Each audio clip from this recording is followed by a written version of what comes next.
พระสังฆเจ้าคุณพระอรหันตเจ้าอริยสงฆ์เจ้าจุตนจุองค์ในเมตตาแผ่ปรมีมาเป็นนวโลกุตรธรรมปกเกล้าเกษาโปกห่มรักษาครูบาอาจารย์พระมหาเถระพระเถรานุเถระ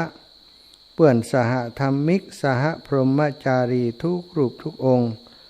โปกห่มรักษาศรัทธาสาธุชนคนดีคนเฒ่าคนแก่อีพ่ออีแม่ทั้งหลายที่ติดตามรับฟังรายการสารธรรมยามค่ำตั้งสถานีวิทยุในเครือข่ายคลื่นสีขาวเพื่อชาวประชาซึ่งออกอากาศจากวัดปากตางเจริญอำเภอดอยหล่อจังหวัดเชียงใหม่โดยเมตตาปรมีของท่านอาจารย์พระครูอภิวัฒนวิกรมได้เมตตาเชื่อมสัญญาณจากลำปางไปถึงเชียงใหม่ออกอากาศทางปุ้นเนาะวันนี้ในช่วงตั้งแต่20:10 นาทีไปศรัทธาญาติโยมจะได้พบปะกับท่านอาจารย์เสน่ห์กาหลงนักเทศน์ที่มีฝีปากเอกเนาะของจังหวัดลำปางท่านจะได้นำเกี่ยวกับข้าวธรรมกำเมืองมาเป็นบรรณาการให้กับศรัทธาญาติโยมคณะนี้จะรอสัญญาณจากท่านอาจารย์เสน่ห์กาหลงเนอะศรัทธาท่านอาจารย์ไลฟ์สดมาเนอะไล่มาเลยเนอะจ้ะท่านอาจารย์เพิ่นจะออกอากาศที่วัดบันกิวอาตมาจะเกาะตางสัญญาณไลฟ์สดของท่านอาจารย์เนอะศรัทธาท่านอาจารย์เข้ารายการมาแล้วเนาะตอนนี้ก็บอกกล่าวให้ศรัทธาญาติโยมเนาะอาตมาได้เวลามา2 ชั่วโมงก็อยากจะเปิดโอกาสให้ศรัทธาอีพ่ออีแม่ได้ฟังน้ำฟังธรรมจากครูบาอาจารย์ท่านอื่นๆพ่องฟังแต่อาตมาบางเตื่อมันก็มดเรื่องจะอู้กันเหมือนกัน ได้ฟังจากท่านอาจารย์เสน่ห์กาหลงถึงเป็นเก่งในเรื่องของการเป็นข้าวทำกรรมะนะศรัทธาญาติโยมที่ศรัทธาเคยฟังที่ผ่านมาเนี่ยหลายคนก็เป็นแฟนรายการประจำของท่านอาจารย์วันก่อนได้ข่าวว่าท่านอาจารย์ไปธรรมะสัญจรที่เวียงป่าเป้าโอ้ศรัทธาที่ได้ฟังจากคลื่นสีขาวได้หู้จักท่านอาจารย์เพิ่มเติมขึ้นมาแหมนักเนาะแล้วก็ได้มาต้อนรับดูแลท่านอาจารย์ที่เวียงป่าเป้าที่ผ่านมาเนาะตอนนี้ท่านอาจารย์ตั้งปุ้นน่าจะพร้อมแล้วนะศรัทธาญาติโยมอาตมาจะคลอเพลงนี่ไปรอจนท่านอาจารย์เปิ้นได้สนทนาเนอะก็จะได้ปิดเพลงตั้งเพะตอนนี้เพื่อให้อาจารย์เพราะว่าสัญญาณมันจะดีเลย์ท่านอาจารย์เปิ้นก็ฟังจากที่อาตมาภาพจัดตังไลฟ์สดเหมือนกันเนาะตอนนี้ท่านอาจารย์ก็คงจะพร้อมแล้วโอ้สัญญาณวิดีโอไม่มีสัญญาณวิดีโอนี้แล้วว่าอย่างใดดีตอนนี้ท่านอาจารย์สัญญาณมันขาดไปท่านอาจารย์เสน่ห์กาหลงสัญญาณมันหายไปถ้าจะย้ายวิธีโทรทาง Facebook ก็บ่ได้โทรไลน์ได้ก่อนนี่สัญญาณของท่านอาจารย์หายไปขอดูแห่งกรรมเนื้อศรัทธาญาติโยมสัญญาณของท่านอาจารย์เสน่ห์กาหลงหายไปสัญญาณหลุดกะท่านอาจารย์สัญญาณหลุดกะสัญญาณน่าจะหลุดนะเอาอย่างใดกันนี้กำลังประสานงานเนอะศรัทธาทั้งหลายก็สัญญาณหลุดไปครับอาจารย์ครับสัญญาณหลุดไปดูขอดูแหมกรรมก่อนเนอะสัญญาณออกมาแล้วสัญญาณมาแล้วสัญญาณมาแล้วเนอะท่านอาจารย์สัญญาณมาแล้วตอนนี้อาตมาจะรอสัญญาณถ้าท่านอาจารย์เสน่ห์กาหลงเข้าแล้วอาตมาจะไปนั่งตั้งเทศเนอะจัดตอนนี้การพูดมีเข้าเสียงอาจารย์เข้าได้เลยครับท่านอาจารย์เข้าได้เลยนะครับเนอะพร้อมแล้วยังเข้าได้วันนี้ก็สัญญาณด้วยคืนสีขาวนะครับเนาะผมก็ต้องไล่สดปกติก็จะไล่วันอาทิตย์ถ้ากลางคืนถ้าว่ามีเวลาเข้าก็จะเข้ารอสัญญาณเป็นแจ้งมานะครับเนาะ มันแท็กเฉพาะกลุ่มมาได้ครับเข้าแล้วเนอะอาจารย์เรียบร้อยแล้วครับเรียบร้อยแล้วครับท่านอาจารย์เสน่ห์กาลงไม่สารครับครูบาอาจารย์ วันนี้จะไล่สารผ่านไล่สดครับปกติจะมีเครื่องประจำคืนอยู่แล้วครับแต่วันนี้จะไปคืนสีขาวก็ต้องรอสัญญาณจากคืนนะครับแล้วผลก็ลิงสัญญาณไปรอฟังสัญญาณของมันตอนนี้พร้อมแล้วครับอาจารย์พร้อมแล้วครับพร้อมแล้วครับหลายๆคนหลายๆท่านเข้ามาเนาะ พร้อมแล้วเนอะปกติวันอังคารจะกลางคืนสลับกันกับพระอาจารย์เปิดปุ้นครับอำเภอฝางมาทำเนาะเมืองฝางชัดเจนครับผม ศิษย์ครูบาตันนี่นะสุรินทร์พงศ์นะบุญยงปันดีแม่ยงนะแม่ครูจำปาแสนพรหมเจ้าคณะตำบลวัดท่าศรีไวสาตะข้าพระอาจารย์ครับแม่หมอฟังชัดดีแล้วสาธุครับช่วยหม่วนสกรรมล่ออีกแล้ว จะจ่อยอย่างนี้ครับ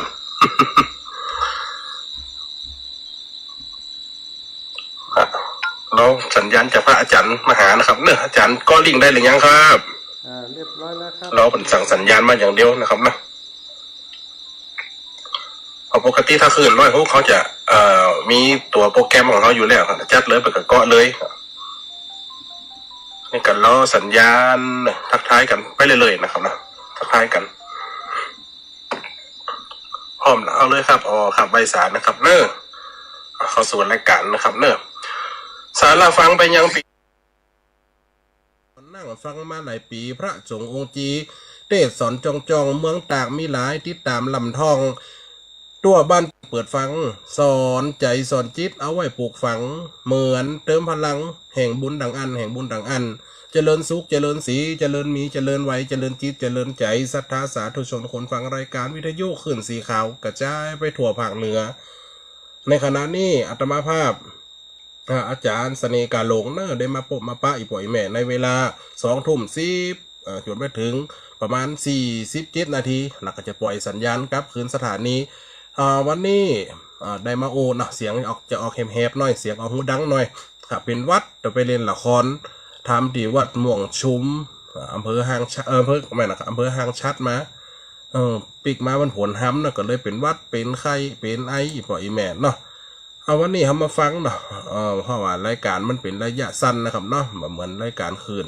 ประจำนะคนนี้จะเข้ามาแจมพระอาจารย์มหาสมชาติวันนี้จะเอาข่าวบทใดหรือว่าเอาบทประพันธ์บทใดมาอู้เนาะปล่อยแม่รอฟังกันอยู่ทักทายไปต่างจองต่างบ้านเนอะหลายๆตีหลายๆตังเสียงอาจจะชัดเจนผ่องมาชัดเจนผ่องหรือว่าเสียงอาจจะเบาไปเพราะอัตมาภาพเสียงเบาไปนะวันนี้นะวันนี้เสียงเบาช่วงนี้จะเอาข่าวเรื่องแม่สอนลูกสาวไว้เนาะแม่สอนลูกสาวเป็นเขียนไว้เหมือนแล้วครับอันนี้นะของปนอันปัญญาเนาะของอัตมาภาพก็มีเหมือนกันแต่วันนี้จะยิบยกเอาของเปิ่นมาว่ามันงามดิกำแบบเก่าดิเกี่ยวกับเรื่องแม่สอนลูกสาวเป็นกำแบบเก่าเลยรวมสมัยเนาะครับเป็นกำรวมสมัยลองฟังกันเนอะสะบันงายมลมเจยเมื่อเจ้าแม่จักบอกเจ้าแต่เก่ากำสอนมีดวงดอกไม้เบ่งบานท่าหน่อมมาหอมต่อลมเมื่อโดนถูกต้องโอดสะใจฟังไปกูห้องก่อนกำวอนจีจักแม่ตั้งใจสอนเพราะว่าแม่ฮักเมื่อนายเกิดได้พดมาป้อนข้าวอาบน้ำนอนหลับกับขาเอา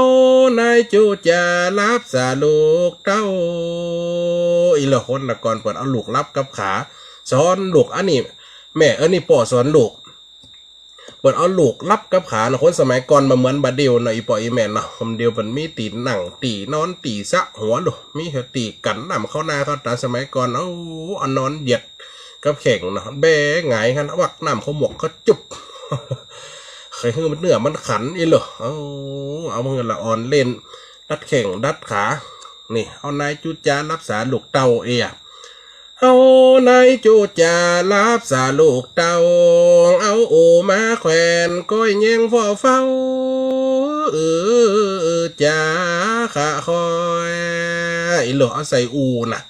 กวยตะลุนกับกล่อมตัวหลนายก้อยรับไหลลาไปมอยเมื่อทุกเมื่ออันวันยามป้อนข้าวอาบน้ำเป็นนิจการบ่อสัวตุ้มบันเลี้ยงดูฝ่อเฝ้าอีโหลใส่อูดตัวกวยตัวจักตัวกวยตะลุนอีเลียว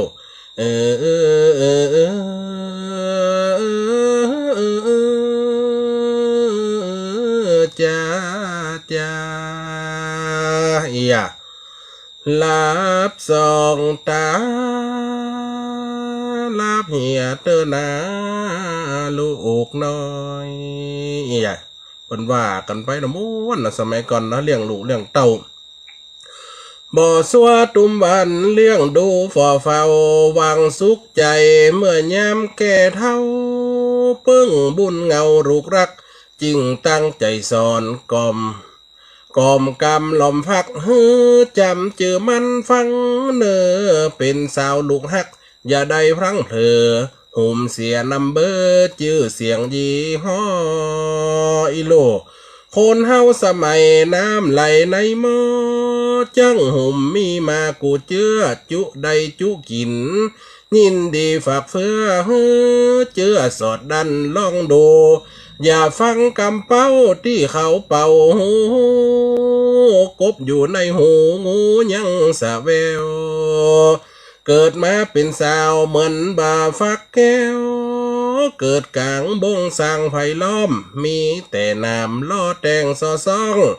ตามถูกต้องเจ็บแกนฮือหักษาเนื้อระวังห่วงแหนได้ตื้อแปลงเนื้อตัวแห่งเจ้า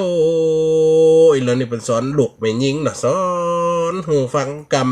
สอนหืออยู่น้อยฟังกรรมสอนหือรักษาเนื้อรักษาตัวกันเป็นกุลสตรีรักษาสิ่งที่มีค่าที่สุดก็คือความเป็นสาวของเฮาบัดนี้ไปเอวไปเลนบัดนี้ไปเสียตัวก่อนไว้อย่างปัจจุบันว่าปัจจุบันสมัยบัดเดียวน่ะนี่เพิ่นสร้างเพิ่นสอนนั่นน่ะอีปอยอีแม่นเนาะได้เตือแปลงเนื้อตัวแห่งเจ้าเปิ้นโหในเปล่าเปิ้นสาวในเข้าสนุกมัวเมาบ่ย่างจังหุ่มเสียการมีไปอย่างนั้นเพราะเป็นเปื่อนอันกำเพลินจะปังผ่องนั้นสนุกสุขเสินเอาตัวบังเอิญตีปันหวันหอยนี่เปิ้นจูไปขายนายเราก็จอยเสียเวลาเป่าเวไผก็บ่ถือตื้อเป็นของเก้เม้นทั่วห้องดินเด่นจับบังของนั้นป้าไปหลงเลงตามหมู่โฮเทลแล้วปิกมาบ้านนี่แหละโอ้ปัจจุบันทำไมออกข่าวหนักหน่อยเนี่ยที่เขาหันกันเนาะการหลอกกันลวงจุเอาไปกล้าประเวณีเอาไปเสียตัวเนี่ยคนตะกอนไปกสอนลูกสอนเต่าสั่งสอนด้วยความฮักสั่งสอนด้วยความห่วงใยเนี่ยป่อและแม่ฮักที่สุดโดยเฉพาะความเป็นแม่ยิงเนาะจะไปลึกไปนะจะไปหายไปดันหน่อยฟังกำแม่ฟังกำป่อผู้ญาติตายายอุ้ยเป็นสอนอีลูกเป็นสอนว่าอันนี้ไปลงเลงตามหมู่โฮเทลแล้วปีกมาบานวังจากได้แฝงเตียนเยงสองข้างเสียหิมดำกำม่านเสียเนื้อเสียตัวมองมัวสะตานหกออกบ้านย่อยันอยู่บ้านขี้ข้านบ่ใครตักตำวังอยู่เตียงคำอยู่ร้านยันย่องอยู่บ้านกะขี้ข้านไปกับเสียงการนำเสียงตั้งเนาะอยู่กับเปียงไฟไปกับเปียงน้ำอย่าบ่นว่านะอยู่บ้านกับเปิดพัดลมมันครับตายการคำเนี้ยอย่า ด่ากันแฮมกันเทียงกันแฮมนี่อยู่กับเปียงไฟอย่างเด็กกับสับแบตโทรศัพท์เด็กกับเล่นเกมเด็กกับนั่นเด็กกับนี่ทีวีบ่มยุบลำเดียวละออนมาเดียวสมัยมาเดียวมันสมัยใหม่เนาะถ้าไปกับเปียงน้ำยังเปียงน้ำมันเนาะขึ้นหล่องต่องเตี้ยวตัวหมูตัวจุ่มไปออกบ้านสตัดรถบรื้ออีไปละเสียง50กับ100กับ200พุ่นน่ะซื้อกินแฮมแล้วไปมันจะกาเขาถึงเปลี่ยนถึงฝูงแฮมเนี่ยมันเป็นสิ่งที่โอ้เปิดสั่งเปิดสอนมาสมัยก่อนปัจจุบันก็ยังมีหันอยู่ เป็นสิ่งที่กวนละอ่อนคนฟังอย่างหลุนเฮาเนี่ยหลุนคนเฒ่าคนแก่ที่ฟังรายการวิทยุเนี่ยโอ้ผ่านมานำหมดสอนแล้วเขามันฟังกำตัวอ้าวอีหลอสอนแล้วบอกแล้วมันก็ถึงเหลือกำนะละอ่อนเดียวแม่ก็ถึงตันใจป้อมันก็มินิแม่มันก็มินิเอามันละเฮือตายอุ้ยพอเลี้ยงแต่น้อยแต่นิดหวังได้กินบาป้าแห้งเฮ้าแซมเดียเก่าแม่มันส่งตังค์นี่มข้างน่ะอุ้ยได้เงินเดือนคนเฒ่ากับป้อกินละมันขู่เอาไปหมดอ่ะนี่ลูกเรื่องลูกเดี๋ยวพ่อหมานหลานแซมให้หลานยิงก็แซมให้หลานใจก็แซมด้านทีเนี้ยจะได้นี่ความทุกข์ใจคนเฒ่าเนาะนี่พ่อแม่เพิ่นสอนไว้อุ้ยสอนหลานอยู่เยอะยันขี้ขันบอดตักตำหวังอยู่เตียงคำอยู่ลานยันยองไผหันก็เปล่าโดยไปดอมดอมเสียเขาบ่เอาทิ้งละนั่นแน่บ่ฟังคำสอนหลอนมีมานะย่อมทุกโศกเศร้าเมามัวเมาหันมาเยอะแยะปุ่นหน้าไอเขาเหม็นสาบเหม็นเขาตัวเดียวนั่นนอเนี่ยมันคำว่าเหม็นสาบเหม็นเขาก็คือสิ่งติ่มที่เปิ่นเล่ากันถึงบ้านนะอ้าวลูกมันเมียแม่มันก็ยังได้ลูกมันก็ยังอันนะกำพร้อมเดี๋ยวนี้มันต่างมาหันล่ะลูกไผหลานไผโม่ย่านะถ้าจะได้ เลี้ยงเหลนนะเหมาะเรื่องลูกมันใหญ่หลานมาไหวเดี๋ยวหลานไปมันกับไฟโม่แฮมเนี่ยเพิ่นว่าเหม็นสาบเหม็นข้าวตัวเดียวนั่นเนาะเพราะตัวเขาทำตัวอีเล็งตรงเต็งเนาะห่อตัวเดียวนั่นเนาะของห่อบ่ใครในมันเน่าปอไผบ่เยินยอว่าซ้ำดอกป้านเป็นจีไก่สอนกีบจ้ำโคนเล่าทั่วบ้านปั่นฟังหุ่มตัวหอนลับว่าไผบ่หันตู้กันทั้งห่อไว้ใบหญ้าอีหลกวันน่ะมันดึงมีห่อไว้ปันได้กระจ่างไปบัวห่อจ่างตั้งหน้าห่อหอยเส้นผมบางดอยไผห่อจะกลุ่มอีอย่างมันนี่มันถึงหูหลกคนเจ้าบ้านทำหายมันแซบกระตึงแซบ นี่ไหนยะ โกกันทั้งห่อไว้ใบหญ้าย่อมบูดเม็นตัวดินแดนไตลาจะมาเตรียมเพียบนั้นงานปล่อยมีไหนห่มไปเหลือลังเพราะเป็นเปื่อนอันรับนอนผู้ใดอยากนั้นเหมือนควายลงน้องมันขันปากบอนน้ำหนองย่อมปานไผจักสรรเสริญยกย่อวัดอ้างบ่มีในนอโลกนี้เขาเล่าขวัญตัวแล้วเบลปักจี้อย่าว่าด้วยเบลปักเอามือเกิงปากทั้งบืดปากทั้งหลุมทั้งบนเขากำจีหันแล้วเปิดเอามือเขาเกิงปาก5 นิ้วตืดไว้เปิดเบลปักใส่จี้ปักใส่เปิดเล่าตัวน่ะเปิดเล่าขวัญตัวแล้วเปลวปักจี้เหม็นบูดส้มต้วยลมแหมพ่องนั้นยดตัวบ่อสมเกยหันยังคนลับตาหน้าดังว่าตัวดันเมฆดันฟ้าสลิดมายาผีลึกมักใหญ่ไฟสูงทำหน้าจึกบึกหันเปิ้นผู้น้อยดูแคนเนี่ยบางคนกะอ่านธรรมะเนี่ยบาอันนี้มักเนี่ยมักใหญ่ไฟสูงบ่ทำตัวลุดิแต่มักใหญ่ไฟสูงหันไฟกระจะหันไฟกระจังทำตัวสลิดมายานี่จะคนนั่นจังคนนี้มันชอบคนนั่นคนนี้ทำตัวสูงแต่ตัวกระลูกคนตุกนี่กินเกินตัวนี่ลำตัวไข่หัวลำบานทำตัวกิเลกทำตัวเป็นคนมีเงินแต่กันนี่สินหอยติดเขียดมันกันเนี่ยแต่งตัวเกินงามนี่หันเปิ้นผู้น้อยดูแขนแต่งขี้เดียดจะตืดปากก้มแงนแต่ตัวนายแป้งต้องมีแต่ขี้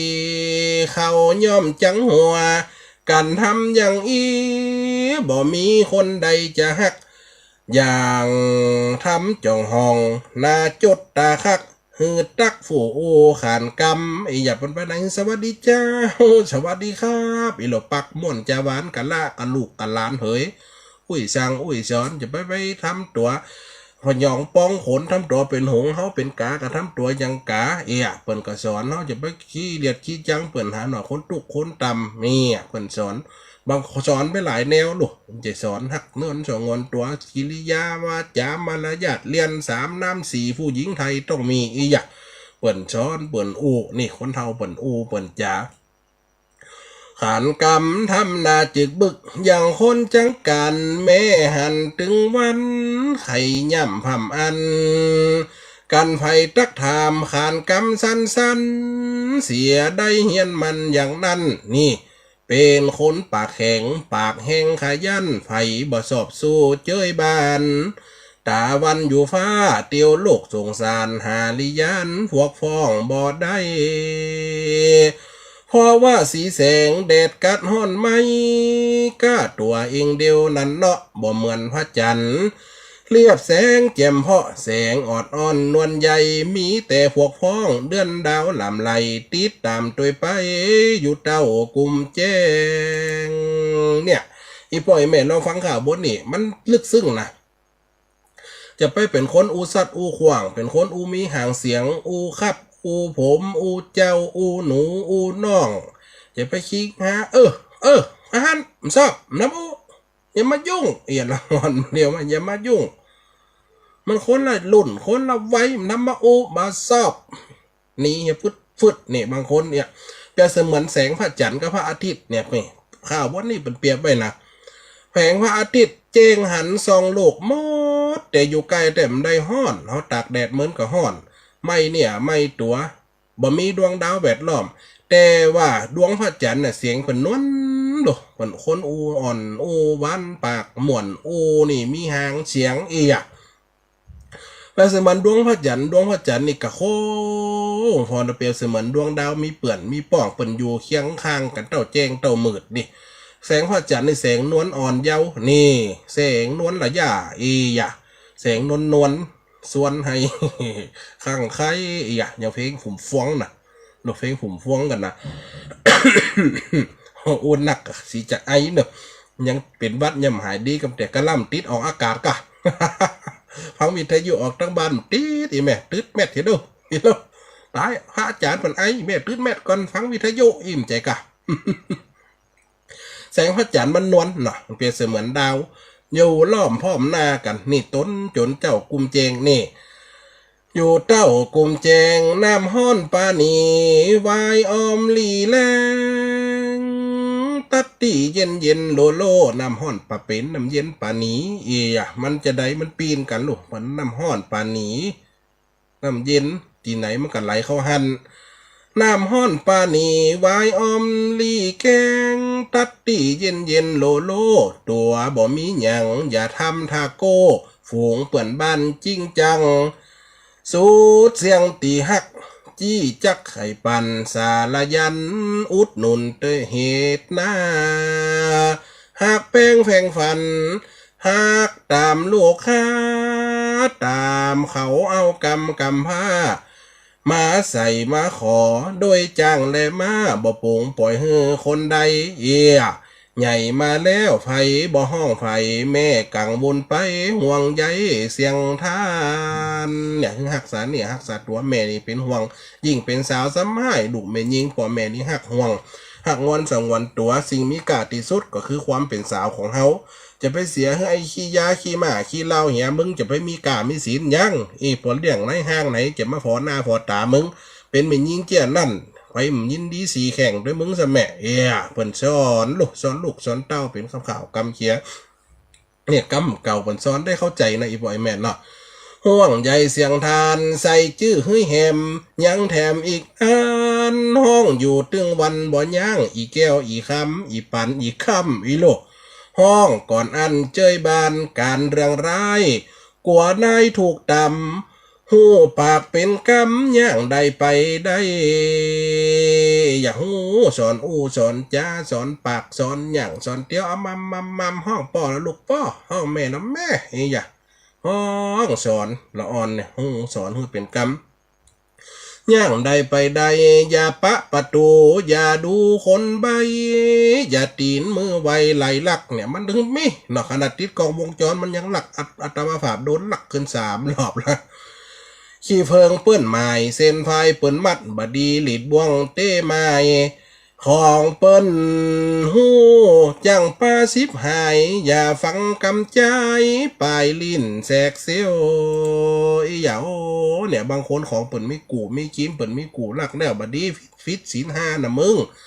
กาเมสุมิสาเนี่ยมันว่ายิ่งว่าใจไปพิษลูกเปิ่นพิษเมียพิษลูกมันจะได้พระอาจารย์ก็เปิ่นมีป่อมีแม่ลูกมีป่อตอมีหางลูกมีป่อนอมีเจ้าเปิ่นมีป่อมีแม่ก็ต้องเข้าหาป่อหาแม่มันจะไปหลักหูกัดตัวเองนะไปกี้ไปทำเรื่องบดีบดักเหียกาสูเปิ่นมีลูกนี่ก็ต้องเข้าหาป่อหาแม่เปิ่นนี่เนี่ยพอลูกมีป่อตอมีหางพิษลูกละพิษเมียเปิ่นมีเจ้าผัวเปิ่นมีเจ้าเข้าหาไปอู้กันแน่กาแหน่เนี่ยบางคนก็ไปเพื่อความกามาความอยากได้ไข่รวมก็เปิ่นเนี่ยคือครอบครัวมันแตกแยกนี่มันเป็นพิษศีลพิษละธรรมนี่เป็นซ้อนจัดดีนะอย่าฟังกำใ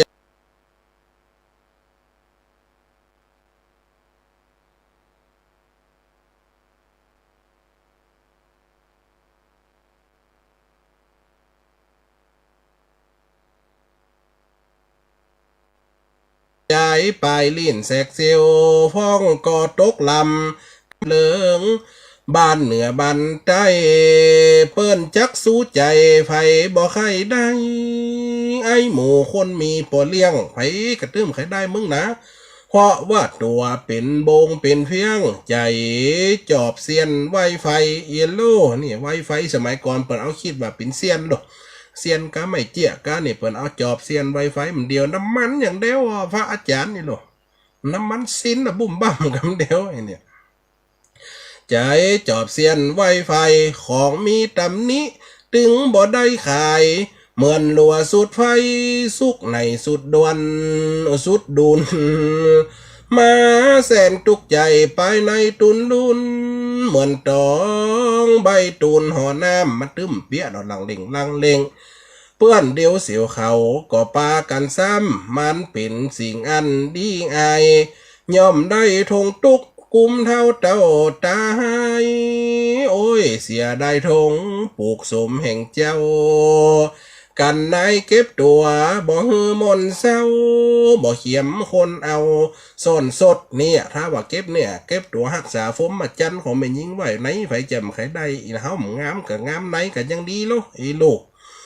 อยู่ตึกคลองขายติวกองขี่รถตีนตึงบ่ได้จำดินอีหยะบ่ได้ตุกร้อนต่างอยู่ต่างกินของจิกของจีนอยู่ลานการห้องไปไหนมาไหนลิงลองอีโลใส่สร้อยใส่แหวนใส่อันยังก็หอมจังเลยนะคนก่อนใส่ขอใส่ขาไม่เลี่ยงอีเดินน่ะลิงลองเข็มขัดทองลองทัดตั้งนาฬิกาและโซลาคัดแดดตึงบอดต้องล่มจอยแม่หันอย่างนั้นก่อนหน้าดีคอยดอกก้อยนี่กาบานต่างขวางบานอีหลอดอกก้อยก็คือโอ้เปิ่นขอยเสียงบานลูกเนี่ยนะเปิ่นได้ดีเนาะเปิ่นกำพอดีพองามนะเปิ่นเป็นกุลสตรีเปิ่นเนาะพอเลี้ยงในห้างมาสู่มาขอเงินแสนเงินหมื่นมาวางโอ้เปิ่นได้นั่งเตียนคำเปิ่นคนใจก็มีการป้อมได้เงียบตีนได้จำดินไปไหนเปิดกลางจ้องออกแดดเนี่ยแดดต้องเลยเหลือรถอย่างดีน่ะมาเดียวน่ะวีโก้ก็เลมโบก็จำหัวรถที่ห้อดังๆตึงนั่นเนี่ยดอกก้อยนี่กาบานเต็มขวางบานยะเวียกทำการกับหมูลูกจ้างขมูผู้ดอยร้อนหน่วยส้มเขียวหวานเพชรเกมมีฮ้อนหน่วยส้มขมหวานของเพชรมีพร้อมเขาแต่งท่าด้าตำเวลาอาบน้ำมีคนคัดหลังใส่คอคำอ่ล่องอ่องแองอีหลออาบน้ำนะก็มีคนคัดคนถูมีคนใจนะอีเตอร์เนาะคนแต่ก่อนเป็นนึกจะอันเขานึกย้อนว่า40 ปี50 ปีเป็นสอนลูกสาวจะอันลูกได้ดีได้อยู่ปุ่นโดยในห้างในปวดเลี้ยงปุ่นเนี่ยคนมีตังเขาเป็นเหมือนยิงตีดีใส่ข้อคำล่องอ่องแองเจ็ดเนื้อถูตัวพัดหน้าตาแป้งตาวันแรงมาม้อยสูบเกือกส้นสูงจุงเอาลูกน้อยอียะเสียงเด็ดอ่อนหอมนวลย่างจ้าตุยหลวงดูสุ่มเปิงกวนเป็นเมียในห้างอีโลก่อนกำจาปัญญาแตกแสงอย่าได้สะแมงอกเอ่ยนายเฮยอีโล หรออันนี้เป็นข่าวแม่สอนลูกสาวอุ้ยสอนหลานสาวเป็นกำเก่ากำเกียเอามาเล่ามาอีป่ออีแม่ได้ฟังจะได้กึดถึงคนสมัยก่อนสอนลูกสอนเต้าความนิยมเรียกว่าความตั้งอยู่ของคนสมัยก่อนมันก็มีความสุขเนาะสอนลูกสอนเต้าเพื่อก็สอนให้เป็นคนดีเนี่ยอยู่ในศีลธรรมนี่จะไปทำตัวเหลวแหลกจะไปทำตัวพิษแผกจากบ้านจากจองจากหิดจากกองจากประเพณีนี่เปิดเอาผีมาเป็นลักคนตะกอนศาสนาพูดย่ำมีนะเปิดเอาผีมาเป็นคอยึดเหนี่ยวเนาะนี่ศาสนาผีมาก่อนศาสนาพุทธเขาไปคืนสีขาวนี่คือคนศาสนาพุทธ แต่กรรมบ่ผีก็ยังใจได้อยู่อีปล่อยแม่ใจได้คืออันยังเอามาเป็นคอบรรทัดฐานกะรักษาเนื้อรักษาตัวจะไปเนี้ยจะพิษผีคนตะกอนบ่าวเอวสาวหนังแป้นแผ่นเดียวกันยังพิษผีเนาะบ่าวเอวสาวหนังคมตัดกันยังพิษผีนะโอ้โหตะกอนบ่ถือลูกยุบกันตามกันกันยังพิษผีอันนี้ปัดเอาคอว่าประเพณีมาเป็นสิ่งที่คอยึดเป็นกฎเป็นเกณฑ์อีเตอร์น่ะบ้านใดกับเพิ่มจะว่าเต็กได้เต็กเอาแล้วเอาพิษผีแล้วก็เอากันหนำใจพิษผีก็คือกาเสียผีหรือผมจะฮือเอากันก็มีนะแม่นก็คนเฮาตะกอนเปิดถึงหูคนเดียวพิษผีอันก็ได้กันละกะอยู่ด้วยกันละกะมาใจใครได้ไปเต็กเอาไม่เอานี่ใจพิษศีลธรรมอันนี้บ่มีสิ่งที่จงใจจะไปแย่จะนั่นเปิดฮือทำตัวว่าบ่าวเอลหาสาวอู้สาวตัวปอดตัวแม่วันบีบเจเอลหากันคืนเนี่ยเปิดกับมีปอมีแม่เปิ่นมีพ่อมีแม่คอยดูคอยสังเกตการนี่เปิ่นจะได้นับเปลี่ยนนับกรรมคนตะก่อนเปิ่นสัจจะเปิ่นถือกันแต่เนาะเอวหากันเอวคำคืนเป็นตัวปอดตัวแม่เป็นแฟนกันแต่ตามคนเราคนแก่อู้ป้นหันหัวตรงเว้นหางตรงพูดอ้ายกันอีหยัง คนตะก่อนมาอู้ถึงมายุก70-80นะที่คนเฒ่ายังอยู่นะที่ฟังได้การโอ้เวลาก็40 นาทีอีปล่อยแม่เนาะพอเปิ่นให้เวลาแค่40เวลาแค่30 นาที30-40 นาทีถ้าว่าใครจะโทรเข้ามาก็โทรหาอาจารย์ไดเนอร์พระอาจารย์มหาสมศักดิ์ก็ได้อาตมาภาพก็ได้เนาะเดี๋ยวถ้าว่าสรุปแล้วก็จะคืนเวลาคือตั้งสถานีเนาะถ้าใครจะโทรเข้ามาก็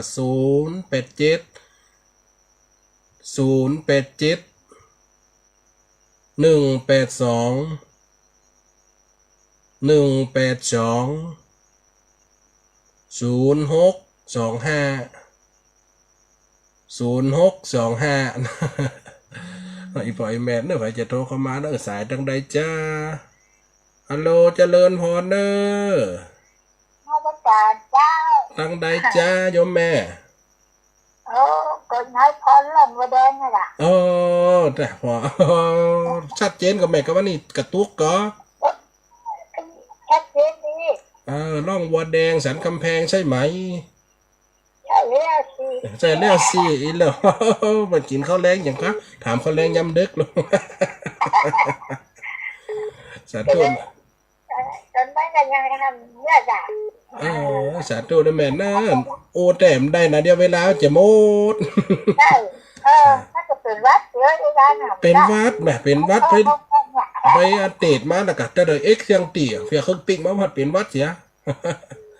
สาธุเด้อโยมแม่เด้อลูกสาวอยู่เองนะเจ้า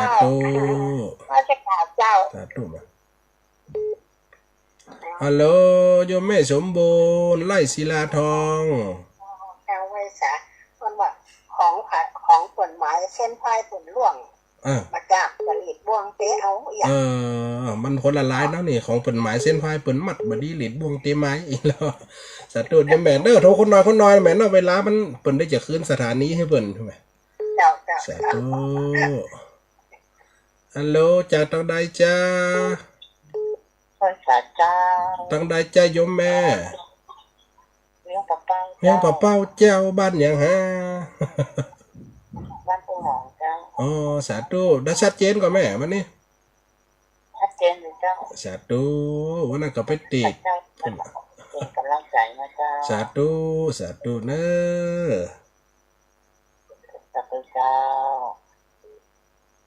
ฮัลโหลจากตั้งใดจ้ารูดไปเหียแหมสายหนึ่งหลายตีหลายตังสันกำแพงเวียงปะเป้าเนาะสไลศิลาทองอีปล่อยแม่ทองคำมันเนาะฮัลโหลสาธุเจริญพรเนอ สาธุตั้งได้จ้าโอ้แม่สลัดเจช่อนี่มันได้กะ ชัดเจนแล้วไหมล่ะเจ้าชัดเจนจะดีเลยอ๋อเดี๋ยวบ้านลายไปกินข้าวกันอย่างจ้ะกินข้าวกับกินก๋วยเตี๋ยวเจ้าอ๋อก๋วยเตี๋ยวยำแรง สาธุนะแม่นะเดี๋ยวนี้อยู่วัดเนี่ยกะจะอยู่วัดเฮานี่ก็อยู่ที่ไหนนะอยู่บ้านกิ่วนี่กะคนหลายดอยนี่สาธุนะยมแม่เนอถ้าป้ากันเขาสลากให้ป้ากันอยู่กะ สาธุนะแม่เนอจ้าสาธุจ้าเวลาเป็นจะหมด สาธุนะสาธุเจริญพรเอาเวียงหนองล่องละปูนนะแม่น่ะห้อยตองซักชัดเจนเนอะห้อยตองซักชัดเจนสาธุนะโยมแม่เนอฟังวันนี้เนาะสาระดีสาธุมีสาระเดี๋ยวสอนแบบสมัยเก่านะแม่เนาะเจ้าหวังกระแตเด้อวันนี้เสียงเป็นวัดใครเต็มที่แม่วันนี้นะเสียงมันจะแหบเจ้าสาธุนะให้กำลังใจเนอะสาธุสาธุแม่ฮัลโหลจากทางใดจ้าครับใครโทรไปครั้งนึงสาธุโยมพ่อไอ้ของอาจารย์มันผมเบอร์มันหลุดไปไงแล้วขออาจารย์ก่อน5 4แล้วก็อีกมันชนกันหลายสายโยมพ่อในตอนนี้หลายสายเลยขึ้นมาเป็น3-4สายสาธุนะวันดูคอไม่ค่อยดีอาจารย์จ้ะเนี่ยอาตมามากวันอันนี้เป็นไปดูมูฟในสิ่งผมที่2 ซิมอ่ะจ้ะอันนี้ดูมูฟก็ดูมูฟแต่ว่าถ้าวันดูคอนี่มันไม่แน่นอนอ่ะจ้ะของผมหรืออาจารย์ก็ไม่รู้ทางนู้นนะมั่งสงสัยคนตกอ่ะทางนี้อาจารย์มันอาจารย์โยมพ่อมันหลายสายมันชนกันตอนนี้ก็3-4สายเนี่ยจ้ะสาธุนะอาจารย์นะสาธุเดี๋ยวเขาอุ่นก็แล้วโทรบ้างจ้ะสาธุตั้งได้จ้าจานเจ้าในฟังอยู่เลยบ้านเซนต่อเรียนเซนต่อวังเหนือเลยเรียนเซนต่อวังเหนือชัดเจนไหมล่ะวังเหนือแหละเจ้าชัดเจนเลยในฟัง94ในอาจารย์เจ้าเลยอาจารย์94เวียงปะเป้าเลยดีโอหลายสายเดี๋ยวเป็นก้อลิงไปเหมือนน่ะสาธุเนอะสบายใจครับอาจารย์เนอะสาธุเขาเรียก5 นาทีหนึ่งสาธุเจริญพรป่อสมควรบ้านบัวขอนเวียงปะเป้าแล่สาธุเนอะชัดเจนนะปอแล่ครับชัดเจนนี่ครับขับรถไปทางอาจารย์ด้วยสาธุโทรต่อเดี๋ยวไม่จ่ายครับสาธุเนอะหลายเสียงหลายสายโทรเข้ามาอีกปล่อยแม่เนาะเดี๋ยวจะได้คืนเวลาถึงตั้งสถานีเป็นละไอ้เนาะอนุโมทนาขอบคุณเด้อไม่เห็นสายเฮ้ยสดเข้ามานี่ได้อยู่จ้ะฮัลโหลเจริญพรจ้าอาจารย์ตั้งไหนจ้าเสียงจัดใสดิเนี่ยของได้ไม่เคยเย็นเราเคยเลี้ยวฟันจากวัดลำปางห้วยน้ำเย็นสาธุเหมือนนี่เนาะข่าวเหมือนนี่ได้กล่าวเดี๋ยวเป็นเรื่องแซมมอนอันนี้มันเป็นข่าวก้อนสาธุเนอะแล้วหลายตีหลายตังโดยแมงแปะแมงนั่นหลายเย้าน้ำกวาดน้ำเชียงไฮ้หลายตีหลายตังที่เป็นโทรเข้ามาสายมันจนกันกับมิถ้าว่านี่เป็นข่าวย่อยปล่อยแม่เนาะมันจะมีข่าวเป็นเรื่องเป็นเล้าน่ะเรื่องแม่เท่าลูกไปก็เรื่องทุน3 ล้อก็เรื่องเป็นนิยายที่ได้แต่งไว้เป็น300-400 กว่าเรื่องอีปล่อยแม่เนาะเอาก่อยฟังกันไว้วันน้อยนะถ้าเปิดยกเวลาคือกันได้มาโอกันถ้าว่าคืนประจำก็คือคืนลำปางเด้อนี่วันนี้คืนสีขาวทั่วไปนะกระจายไปทั่วทิศต่อจนถึง57ที่ว่าอาจารย์ว่าพระอาจารย์จมศาสตร์ว่าขอให้ต่อถึง57 นาทีก็ได้อีกว่ะอีปล่อยแม่นัดตะกี้โทรเข้ามาหลายตีหลายตังเนาะอาจแสดงว่าเปิดโทรเข้ามาให้หน่อยอัลโหลเจริญพรเด้อจากตังได้จ้าอีป่ออีแม่ผมเดียวกันอันนี้วันทุกคอจ้ะนี่วันทุกคอยมพ่อเมื่อกี้เหรอสาธุได้ยมพ่อเด้อชัดเจนไหมจ๊ะ อ๋อ จ้าจ้าจ้ามันกระตุกกันเนาะพ่อ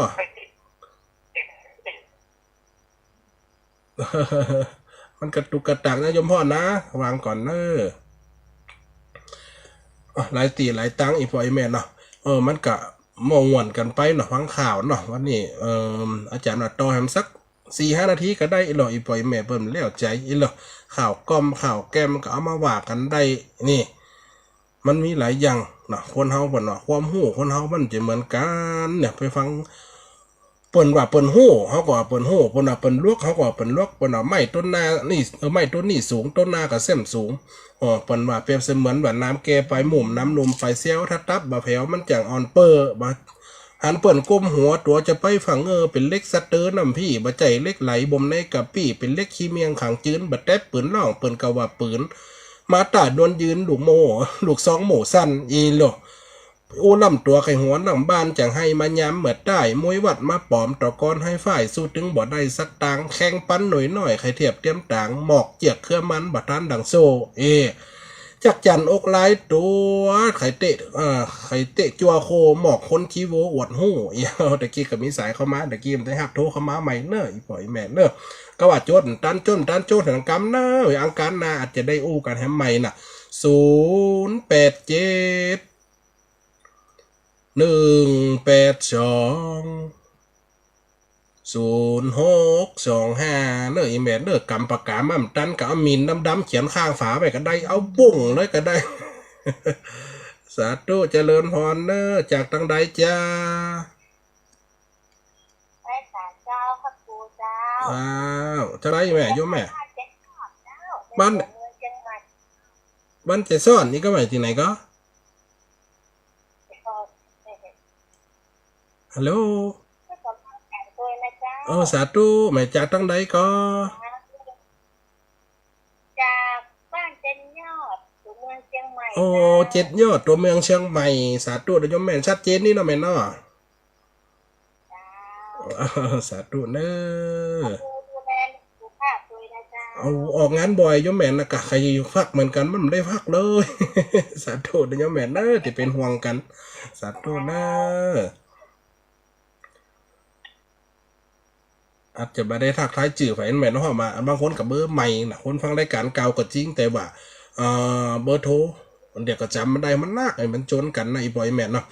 เนี่ยเอามาความหูคนเฒ่าเนี่ยมันต่างกันเนี่ยเปิ้นสอนกันมาคนเฒ่าสอนละอ่อ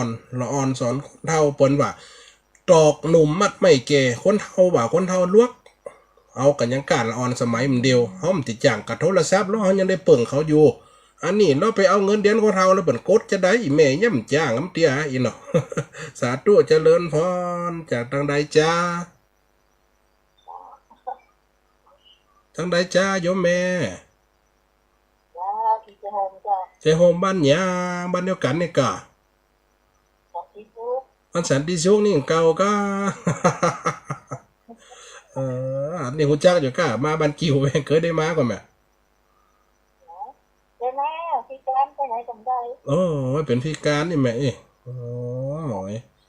เป็นอย่างฟังธรรมะชายาใจไปนะแม่เนาะฟังอะไรม่วนก็ฟังไปแม่เนาะครูบาอาจารย์เป็นมือธรรมะก็ฟังไปเป็นยาใจลูกแม่เนาะโยมแม่เนาะสาธุนะบันสันติสุขเจโฮมเฮานี่มันเก่าอาตมาภาพก็อยู่เจโฮมได้พออีแม่เด้อนามปากกากษเนกาหลงจัดประจำทุกวันอาทิตย์และวันอังคารแต่เจ้าก็จัดกับพระอาจารย์นฤพลหรือว่ากูเตดด้วยกันกลางคืนก็จัดในแหมตี 1อีพออีแม่ได้ฟังรายการเนาะก็คืนมันก็โทรมาเลยๆนะแม่เนาะตู้เจริญพรเด้อพระเจ้าพระอาจารย์แม่ฟังอยู่เนอะจากลำปางมันไหลน้อยๆนะคะให้ละน้อยก็แม่แหละแม่น้อยอุทุดีเจ้าแม่น้อยอุทุดีเนาะสาธุได้โทรหากันเหมือนนะแม่เนาะสาธุสาธุสาธุแม่เจ้าสาธุเจ้าฮัลโหลทางใดจ้าจากมันต้องซ่านไม่ลุ้นต้องซ่านเจ้าไม่ลุ้นต้องซ่านชัดเจนหรอแม่ชัดเจนดีแลเจ้าชัดเจนดีค่ะตรงซ่านก็ไปเตะหาแล้วนะกะควันเข้าพรรษานะกะสาธุหมดเลยเนาะใครหัวก็ปั่นไปปั่นมา เขาจะฟังว่าฮะละอ่อนเดียวแหละ ตัวมันต้องอยากเลยแม่ขนาดนั้นคนหนุ่มครับสะเตินมันย่ำฟัง แม่นแม่นละ นั่นน่ะสะตัวนะแม่เนอ คนเท่าจะฟังเนาะ นั่นน่ะ คนเฮาทั้งนั้น ภาษาเนอะ สะตัวแม่ฮัลโหลเจริญพรตั้งใดจ้า ตามไว้สาท่านมหาเจ้า จังใด แม่คำบ้านสันกวางตำบลสีถ้อยอำเภอแม่ใจจังหวัดพะ อ๋อ เยาเจ้า ฝ่ายยาวสีถ้อยแม่เคยโทรมาเตื้อหนึ่งเนาะ เจ้าเคยโทรมาเตี่ยแม่ได้เสียเบอร์โทรหายแล้วได้เบอร์โทรตะกี้นี่เนาะ ไปได้ตะกี้ที่เป็นประกาศนี่ เจ้า สะตัวนะวันสีถ้อย เจ้า น้องฝ่ายยาว ถ้อยอำเภอแม่ใจ สะตัว เจ้า สะตัวแม่ กวา เนาะ ง บ้านสันกวาง ทั้งคืนอันดวงดีเรดิโอแม่ใจ อ๋อ เจ้า ดวงดีเรดิโอแม่ใจสาธุโยมแม่เนอะคนหน่อยนะแม่เนาะ แม่ฟังดูว่าทั้งกุโตนกูองค์ สา เจ้า ธุแม่ เจ้ากราบไหว้สาเจ้า สาธุแม่ ท่านมหาเจนีว่าข่าวม่วนดีเนาะแม่เมาข่าวเด้อ สาธุเดี๋ยวข่าวเป็นละครสมวนแม่แล้วรอแบบนี้โอกาสกันเนาะ เจ้ากราบไหว้สาเจ้า สาธุแม่สาธุเจริญพรเนอะ เจ้าไหว้สาเจ้า จังได้จ้า วันแรงสีปีดาเจ้า โอ้วันแรงสีปีดานี่เก่าแสดงว่าลำปางก็ฟังถั่วเหมือนกันเนาะ เจ้า สาธุเดี๋ยวโยมแม่เนอะในฟังรายการแม่เนาะ กำลังใจที่สองคนเด้อ สาธุแม่ เด้อท่านมหาเด้อท่านอาจารย์น่ะ สาธุโยมแม่เนอะ เจ้าสาธุเจ้า สาธุเจริญพรจากตั้งใดจ้าฮัลโหล สาธุเจ้า สาธุตั้งใดแม่ ท่านอาจารย์ ตั้งใดครับ แม่โทรมาจากเขื่อนยางเจ้า เห็นยังกิโลมนี่ครับแม่อ๋อ ยางมันโดงเนี่ยมันโดงไกล เอาบันดงชัยนี่เก่าอ๋อสาธุโยมแม่เนอะรายการย้ำเด็กนะแม่เนาะสาธุอนุโมทนาเนอะโทรมาทักทายกันเอาเหลือเวลาให้1 นาทีที่จะขึ้นทั้งสถานีไปละ สาธุ ท่า แม่ น นะ สาธุภาพเด้อ สาธุโยมแม่วันโลเจริญพร ไว้สาฟังอยู่เด้อ ตั้งได้จ้าโยมแม่ ทางตังบันอันเราเคยไม่เหมาะนะเจ๊เจ้า วันนั้นเจไม่เหมาะนะแม่เนาะสาธุเนอะ แต่เจ๊มันมันมีสัญญาณเนาะ ว่าถ้ามันจนกันยังไงจนจะตื้มตันกันอะคราวาติ๊กมาพร้อมกันนี่มันจนกันลุบๆอะถ้าเป็นควายนี่ก็ม่วนฟ่องเป็นโม จนกัน เจ้า สาธุ ฟัง เนี่ย เด็ แม่ ก เนาะ ได้ในบ่มีสัญญาณเพราะว่าก่อนดังเห็นเลยอ่ะ อ๋อสาธุแม่เนาะเดี๋ยวอันต้องขจากอันสถานีหาจากทิศครับ เจ้า เจริญพรเนอะฮัลโหลตั้งได้จ้าฮัลโหล เขาอ่ะได้ยินหัวทุกคอได้ยินไหม ได้ยินแล้วโยมพ่อ อาจารย์ถ้าไม่มีอาการหัวทุกคอสู้พูดไม่ได้ จ้าได้ละโยมพ่อ อาจารย์เก่งนะ จ้ะ คนใจบุญเชียงใหม่ หั หัวไวลำปาง นั่นแหละ มีอยู่5 พยางค์ผมบ้างนั่งเราก็ใจมา ดีแล้วโยมพ่อมาฟังเหนือออกเนาะฟัง สาธุนะอย่าขึ้นสถานี ท่านพูดดีนะ สาธุโยมพ่อพูดดีเนาะ ขอเจริญรุ่งเรืองเด้อ สาธุอย่าขึ้นสถานีให้เปิดนะหมดเวลาแล้วคนฟังรายการขอส่งสัญญาณอุจจาปากปอนพอนาฬิกาไหลมาลิงคอนสุดต่างลาจรนัดพบวันนี้เสน่ห์การหลงลาไปการนาโดยข่อยควบกำหนดได้เวลาคืนนี้บัดต้าคืนนาก่อนนารับเติดศรัทธาฝันดีเหนือเจ้าสาธุเจริญพรเด้อ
บัวนี้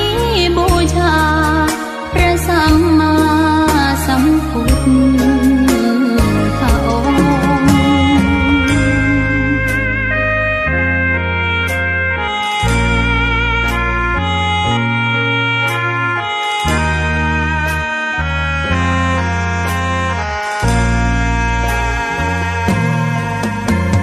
ใครไม่มองว่าบัวงามเด่นแต่บัวก็เป็นดอกบัวทุกวันอย่างนี้ไม่อยากเด่นดังแต่มุ่งหวังในทางเด่นดีเกิดมาเพื่อสร้างบารมีถวายชีพนี้บูชาดอกบัวดอกน้อยเฝ้าคอยคนที่ใจบุญมาโอบเอื้อเกื้อกูลรู้ค่าของบุญเก็บบัวขึ้นมาเพื่อสร้างความดีและเสริมบารมีดังว่าใช้ดอกบัวนี้บูชาพระสัมมาสัมพุทธองค์ ขอ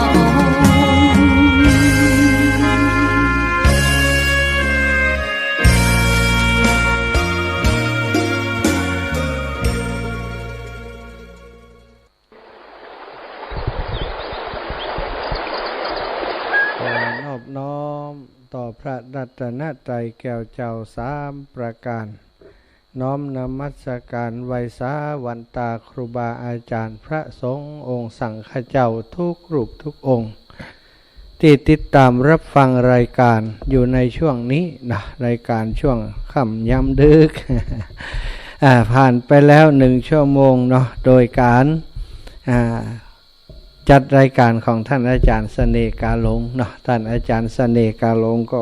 เป็นพระสงฆ์นักเทศน์เนอะศรัทธานักเทศน์นักพัฒนาท่านอาจารย์นี่ ถามว่าท่านอาจารย์เก่งไอ้อย่างพ่องนี่นะเตียอาตมาหันนี่สัก20-30อย่างเพื่อนละเปิ้นบอกว่าเก่งไอ้อย่างนี่เก่งอย่างเดียวเอาตัวรอด เอาตัวรอดได้เก่งอย่างเดียว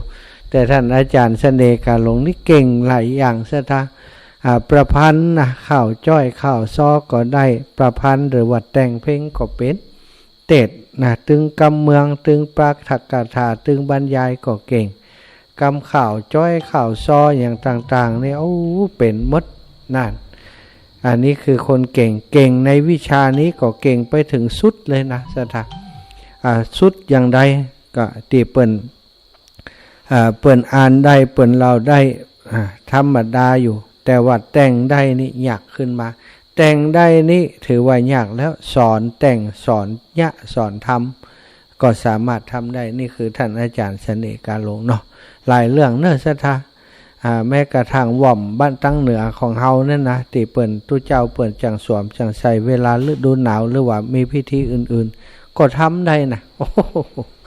หัตถมานี่มดสิทธิ์นะนี่ก็คือความสามารถของท่านอาจารย์แล้ววันนี้เนาะวันอังคารเนอะศรัทธาทั้งหลายอังคารหน้าก็จะสลับสับเปลี่ยนของกับท่านอาจารย์พระอาจารย์ภาวินทรเนาะปุ้นวัดอันต้นสานเมืองฝางอันนี้ก็ติดขัดในการสื่อสารกับท่านอาจารย์มาหลายรอบแล้วเนาะเขาก่อนก็ติดขัดปัญหาว่า อาตมาภาพมีงานที่จะต้องแจ้งให้กับครูบาอาจารย์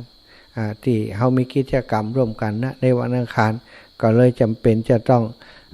งจัดเองยาวไปนะสถาบันได้นิมนต์ให้ท่านอาจารย์มาออกตัวแต่ก็บ่ต้องห่วงเนื้อศรัทธาก็ยังคือเติงหาเปิ่นอยู่เพราะว่าน้ำเนียงเสียงธรรมของท่านอาจารย์ภาวินทรนะสุดยอดเป็นพระหนุ่มอยู่อายุ26-27นะ6-7 วาษาแต่ว่าความสามารถเกินนั้นวันก่อนนิมนต์มาเทศน์ติงานทักษิณานุปทานกิจคือหลวงพ่อพระครูสิริธรรมวิพัฒน์ที่วัดบรรพตสถิตเมื่อวันที่26ที่ผ่านมาศรัทธาเจ้าลำปางชื่นชอบบอกว่าวันหลังเอามาแหมเนอท่านอาจารย์นี่นะ อินดูเปิ่นศรัทธาเพราะเดินทางไกลจากเมืองฝางมาบ้านเฮาเนี่ยการตั้งก็บ่นักเนี่ยอินดูเปิ่นมาก็บ่คุ้มค่าน้ำมันนะเนาะ เดินทางมา วันนั้นก็บ่ได้ดูแลว่าจะมีส่วนเพิ่มเติมส่วนต่างแหมก็ติดใส่ซองให้ท่านอาจารย์ไปแล้วพอดีก็รายการรายงานหลายอย่างเนาะเป็นผู้จัดงานนี่มันมีหลายอย่างที่จะต้องดูแลก็เลยบ่ได้พอว่าท่านอาจารย์จะเพียงพอกำเพียงพอหมอนะวันนั้นเนาะอย่างใดก็ตามจะติดตามดูแลท่านอาจารย์อยู่เด้อครับจบลงไปท่านอาจารย์เสน่ห์การลงได้นำกำข่าวกำเครือกำข่าวสอนใจเนาะมาสอนตัว มาสอนตัวมาเล่าเพื่อความบันเทิงตัว คนเฒ่าคนแก่ได้ทบทวนย้อนรอยถอยหลังไปในอดีตเก่าสมัยก่อนเมื่อ ยังบ่มีสื่อยังบ่มีโทรทัศน์วิทยุอย่างเจริญกำเตือคนสมัยก่อนนี่เปิ้นก็เล่าข่าวเล่าเครือข่าวจ้อยข่าวซอกันสถาเป็นความบันเทิงของคนสมัยก่อนแต่ว่าคนสมัยนี้นี่อาจจะห่างหายไปเกี่ยวกับสิ่งหมู่นี้ก็ยังดีที่ว่ามีคนรุ่นใหม่เนาะบอกก่อนป่ออำนวยกะลำพัดอีกาสถาติลำปูนเชียงใหม่เนี่ยเปิ้นจัดรายการแล้วคนติดตามนักนะข่าวของเปิ้นก็แต่งจังด้วยแล้วก็เปิ้นก็เปิดโอกาสให้คนที่สนใจเรื่องนี้เข้ามาแต่งเข้ามาประพันธ์เข้ามาร่วมรายการตัวเปิ้นอีนะแล้วก็หลังจากนั้นมาก็วงการนี้ก็ซบเซาเหงาหงอยไปนะโดยเฉพาะทางวงการของพระสงฆ์เนี่ยบ่ค่อยมีไผเอากำข่าวกำเครือมาเป็นประพันธ์เป็นธรรมะสอนใจก็เนี่ยบัดเดียวนี้คลื่นลูกใหม่มาแทนคลื่นลูกเก่าจะดังกว่าเก่าจะดีกว่าเก่าอย่างใดก็ดีอยู่ที่ศรัทธาญาติโยมจะดูแลสนับสนุนกันเนาะท่านอาจารย์เสน่ห์กาหลงเนี่ยนะอาตมาเนี่ยจริงๆก็มีซักเป็นศิษย์เปิ้นนะเป็นลูกศิษย์เปิ้นเพราะว่าอายุพรรษาเปิ้นนักเปิ้นอยู่ในพื้นที่อยู่ในเวทีการเทศพื้นเมืองการเทศสองธรรมะการเทศมหาญาติมาเบิ้นสถานะโด่งดังในพื้นที่ภาคเหนือของเฮาเนี่ยขนาดที่บ่ได้ออกคลื่นสีขาวเพิ่นก็ดังอยู่แล้วนะบัดเดี๋ยวนี้ซ้ำมาออกในคลื่นสีขาวของเฮาในช่วงเวลานี้28 29สถานีได้ฟังกันไปหลายที่หลายแห่งก็ถือว่าเป็นบุญเนาะของศรัทธาทั้งหลายเนอะที่ได้ฟังครูบาอาจารย์ที่มีความรู้ความสามารถอย่างอีกอาตมาภาพนั้นมีความรู้บันนักอย่างเปิ่นก็อาศัยเมื่อมีคนที่เหมาะสมเหมาะควรแล้วก็มีโอกาสมีเวลามีจิตอาสามีความเสียสละก็นิมนต์เปิ่นมาออกรายการตัวศรัทธาบัดได้จ้างเปิ่นซากบาทเนาะเปิ่นก็มาออกฟรีนั่นน่ะ อาตมาก็ออกฟรีนั่นน่ะนะและที่สำคัญคือสถานีวิทยุทุกสถานีที่ออกอากาศนะศรัทธาอยู่ในขณะนี้ส่งสัญญาณเสียงจากที่อาตมาจัดอยู่ที่อำเภอเมืองปานจังหวัดลำปางเนี่ยส่งเข้าวัดปากตางเจริญเปิ่นเกาะสัญญาณไปแล้วก็ส่งกระจายไป28สถานีทุกสถานีบ่ได้มีค่าใช้จ่ายเน้ออีปออีแม่ทั้งหลายฉะนั้น10นิ้วของอาตมาภาพเนาะอำนวยอวยพรให้ศรัทธาญาติโยมทั้งหลายเป็นเจ้าของสถานีเป็นเจ้าหน้าที่สถานีเป็นคนสนับสนุนกิจกรรมของสถานีพร้อมกับลูกหลานครอบครัวของท่านทุกคนให้มีความสุขให้มีความเจริญให้มีชื่อเสียงเกลือกก้องเกลือกไก่ไปที่ไหนก็ขอให้มีคนนิยมชมชอบเคารพนับถือให้ความดูแลอุปถัมภ์เน้อท่านทั้งหลายมีชื่อมีเสียงโด่งดังยังก็ขอให้มีคนฟังทำอย่างก็ขอให้มีคนเชื่อมีความสุขกายสบายใจเกิดทุกภพทุกชาติขอให้เป็นผู้บริบูรณ์ไปโดยทรัพย์สินสลิงคารตลอดทุกภพทุกชาติที่ท่านเจ้าทั้งหลายได้เกิดไปนะก็ขอบคุณครูบาอาจารย์เนาะที่เมตตามอบเวลามาให้เก่ากับผมท่านอาจารย์พระครูอภิวัฒนวิกรมเปิ่นมอบเวลามาให้2 ชั่วโมงก็ไปขอท่านอาจารย์ว่าท่านอาจารย์2 ชั่วโมงที่ผมดูแลนี้เพื่อมีครูบาอาจารย์รูปอื่นๆที่เปิ่น เหมาะสมจะได้มาพบปะกับศรัทธาญาติโยมวันละชั่วโมงก็ดีกึ่งชั่วโมงก็ดีผมขออนุญาตนำมาออกรายการตัวได้ก็ครับนะท่านอาจารย์ก็บอกว่าก่อนแล้วแต่มหากะหันควันอย่างใดก็ทำเพราะเหมาะไปให้แล้วก็สิทธิ์ขาดอยู่ที่ท่านมหานะก็ต้องขอกราบในเมตตาของท่านอาจารย์เน้อครับเนาะก็ได้ฟังสิ่งดีๆจากครูบาอาจารย์ท่านอาจารย์เสน่ห์การลงไปก็ขอบคุณท่านอาจารย์อีกครั้งหนึ่งและก็ขอบคุณศรัทธาอีกต่างหากติดโทรไปให้กำลังใจท่านอาจารย์เสน่ห์การหลงบางคนอาตมาไม่เคยโทรหาอาตมากำเตือแต่ได้ยินว่าโทรไปหาท่านอาจารย์เสน่ห์การหลงลักหู้แล้วว่ามีแฟนรายการของคลื่นสีขาวอยู่ที่ไหนตั้งได้ฟ้องเนาะ ดีศรัทธาญาติโยมโทรหากันคือกำลังใจกันเนอะศรัทธาญาติโยมมีข่าวสารประกาศจากท่านอาจารย์พระครูอภิวัฒนวิกรมเนอะแจ้งมาในกลุ่มในเครือข่ายคลื่นสีขาวเนาะเมื่อแต่เจ้าอาตมาก็เข้าไปเข้าไปดูเนอะเข้าไปดูเกี่ยวกับเรื่องราวที่ท่านอาจารย์แจ้งว่ามีครูบาอาจารย์ที่อดีตเมื่อก่อนเนี่ยเคยจัดรายการอยู่ในคลื่นสีขาวของเฮาด้วยแล้วก็เปิ้นได้ถึงแก่การมรณภาพไปเมื่อวันที่16ที่ผ่านมาเนี่ยศรัทธาญาติโยมคณะติเฮาทำกิจกรรมกันที่ม่อนพระศรีสองเมืองเนาะดอยนางแก้วท่านอาจารย์ชื่อว่าท่านอาจารย์สมบัติเนาะท่านอาจารย์สมบัติท่านก็ได้ถึงแก่การอยู่วัดสันมณะนะถึงแก่การมรณภาพไปอาตมาภาพเองก็ได้ทราบตั้งแต่ตอนที่อยู่ดอยนางแก้วแต่ว่าวันนั้นก็บ่ได้ลงไปแวะในงานเนื่องจากว่ามีงานที่จะต้องหีบจัดการดำเนินการต้องหีบกลับมาลำปางเนาะก็บ่ได้แวะสักกรรมถึงในวันพรุ่งนี้นะครูบาอาจารย์คลื่นสีขาวของเฮาท่านพระครูอภิวัตรเป็นได้ประกาศในกลุ่มของคลื่นสีขาวแล้วก็คณะกรรมการวิทยุและได้รับทราบว่าในวันพรุ่งนี้เนาะเราจะไปก็คือวันที่20เนาะวันที่20ขอนิมนต์พระสงฆ์ผู้จัดรายการทุกรูปและขอเชิญชวนญาติโยมได้ร่วมไว้อาลัยแด่ท่านอาจารย์สมบัติเนาะอาตมาได้กอบมากัดทั้งรุ่มและศรัทธาทั้งบนไม่ได้พอใช่ครับที่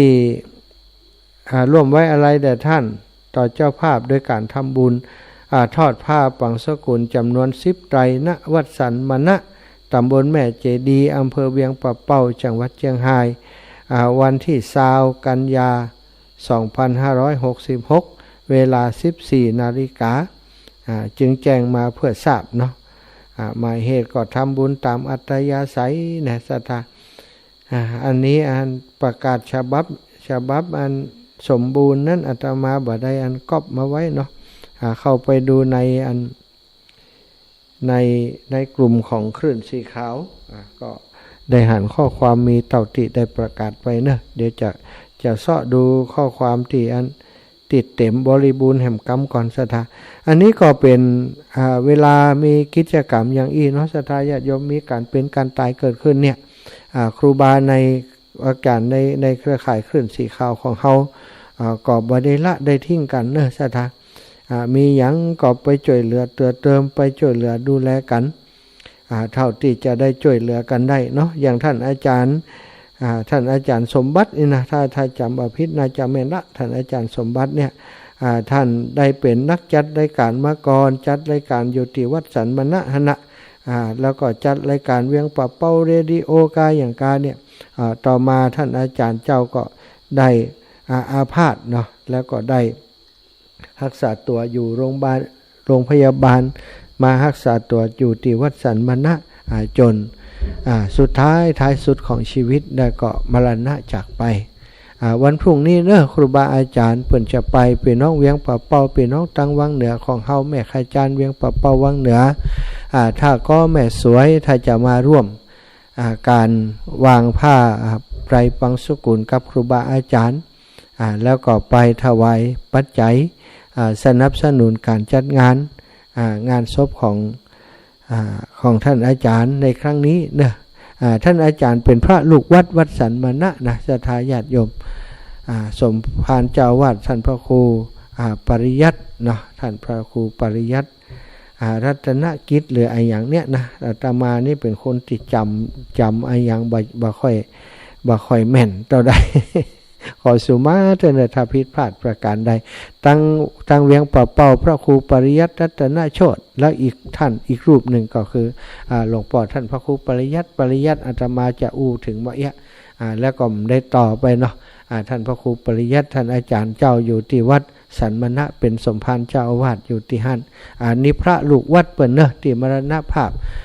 จะชื่อท่านอาจารย์สมบัติเลยอย่างเนี้ยเนาะ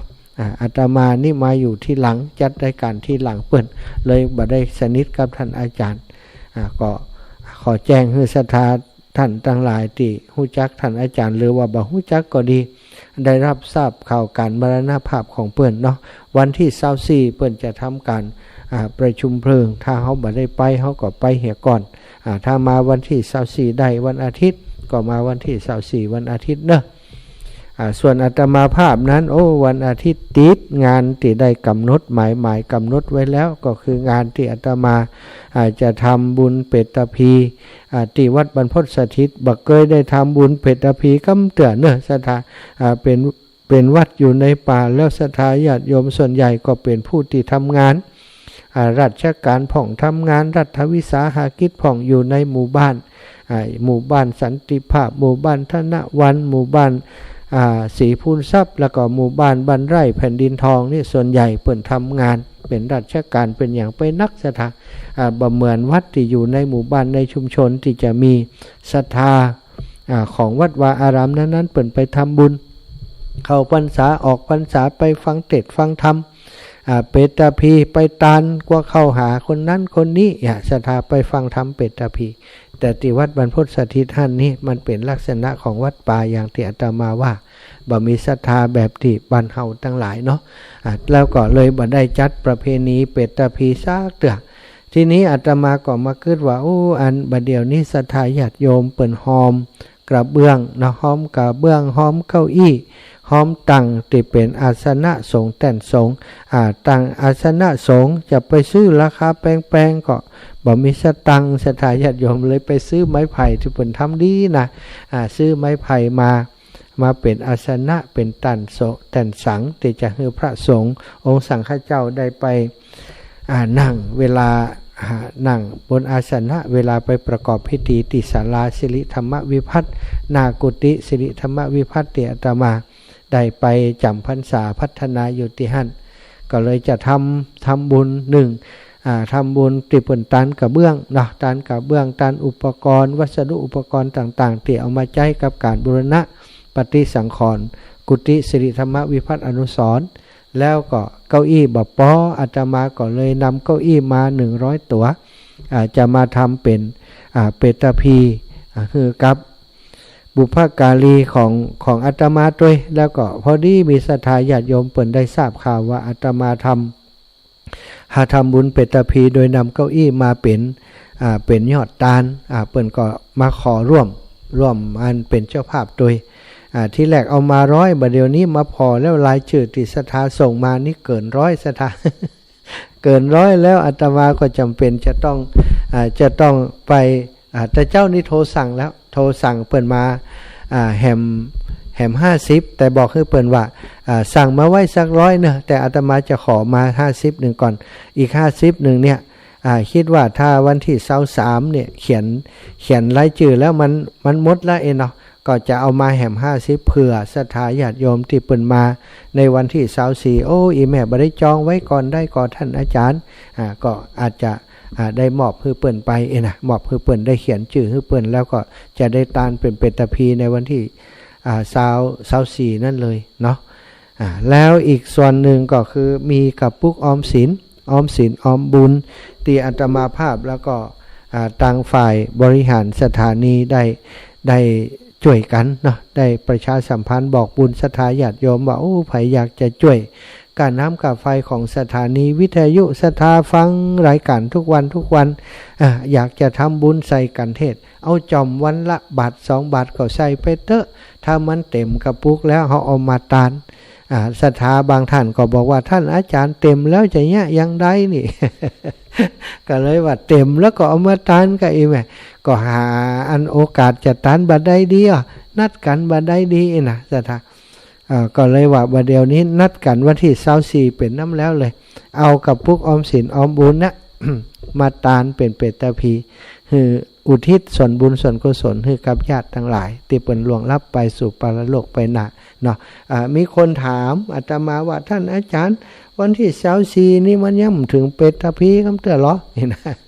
เปตตพีนี่มันพุ่นนะวันที่29พุ่นเนี่ยอาตมาก็บอกว่าอีแม่เปตตพีนี้มันสามารถทำตั้งแต่คืน1 ค่ำนะไปจนถึงปุ้น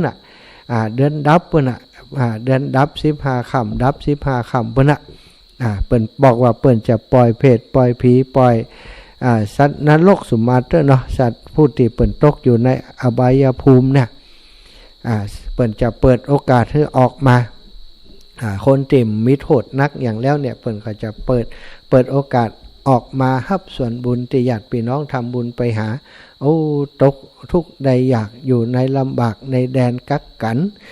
ที่นรกขุมต่างๆก็ดีเป็นเปรตอยู่เป็นสัมภเวสีอยู่ในที่ต่างๆโดนกักโดนขังไร้อิสระภาพพอถึงเดือน12คืน1 ค่ำเป็นต้นไปถึงแฮม15 ค่ำเปิ่นจะปล่อยออกมาเป็นเวลา1 เดือนนะสถาไผจะปล่อยวันใดบ่ฮู้มาวันใดบ่ฮู้นะมาบางผ่องก็มารออยู่เป็นเดือนบ่ได้อย่างสักอย่างก็มีสถาบางผ่องก็มาปุ๊บก็ญาติพี่น้องตานทำบุญไปหาก็ได้ส่วนบุญส่วนกุศลบางคนบางเป็ดบางตนที่ได้ส่วนบุญนี่ก็กลับไปยิ้มแย้มแจ่มใสนะได้กินได้บริโภคเนาะได้ไปอยู่ที่ดีๆกว่าเดิมพวกคนที่ญาติพี่น้องบ่ทำบุญหานี่มาก็แห้งเหี่ยวบ่ได้กินบ่ได้หยังบ่ได้กินบ่ได้ไว้หยังลูกหลานเขาทำบุญไปหาบางครั้งบางทีลูกหลานบ่ได้ใส่ใจสนใจในเรื่องนี้ก็เลยบ่ได้โดยเพิ่นนะศรัทธาญาติโยมอาตมาภาพก็เลย ก็เลยได้ คิดว่าในสถานที่ของวัดบรรพตสถิตของเฮาหั่นเนาะ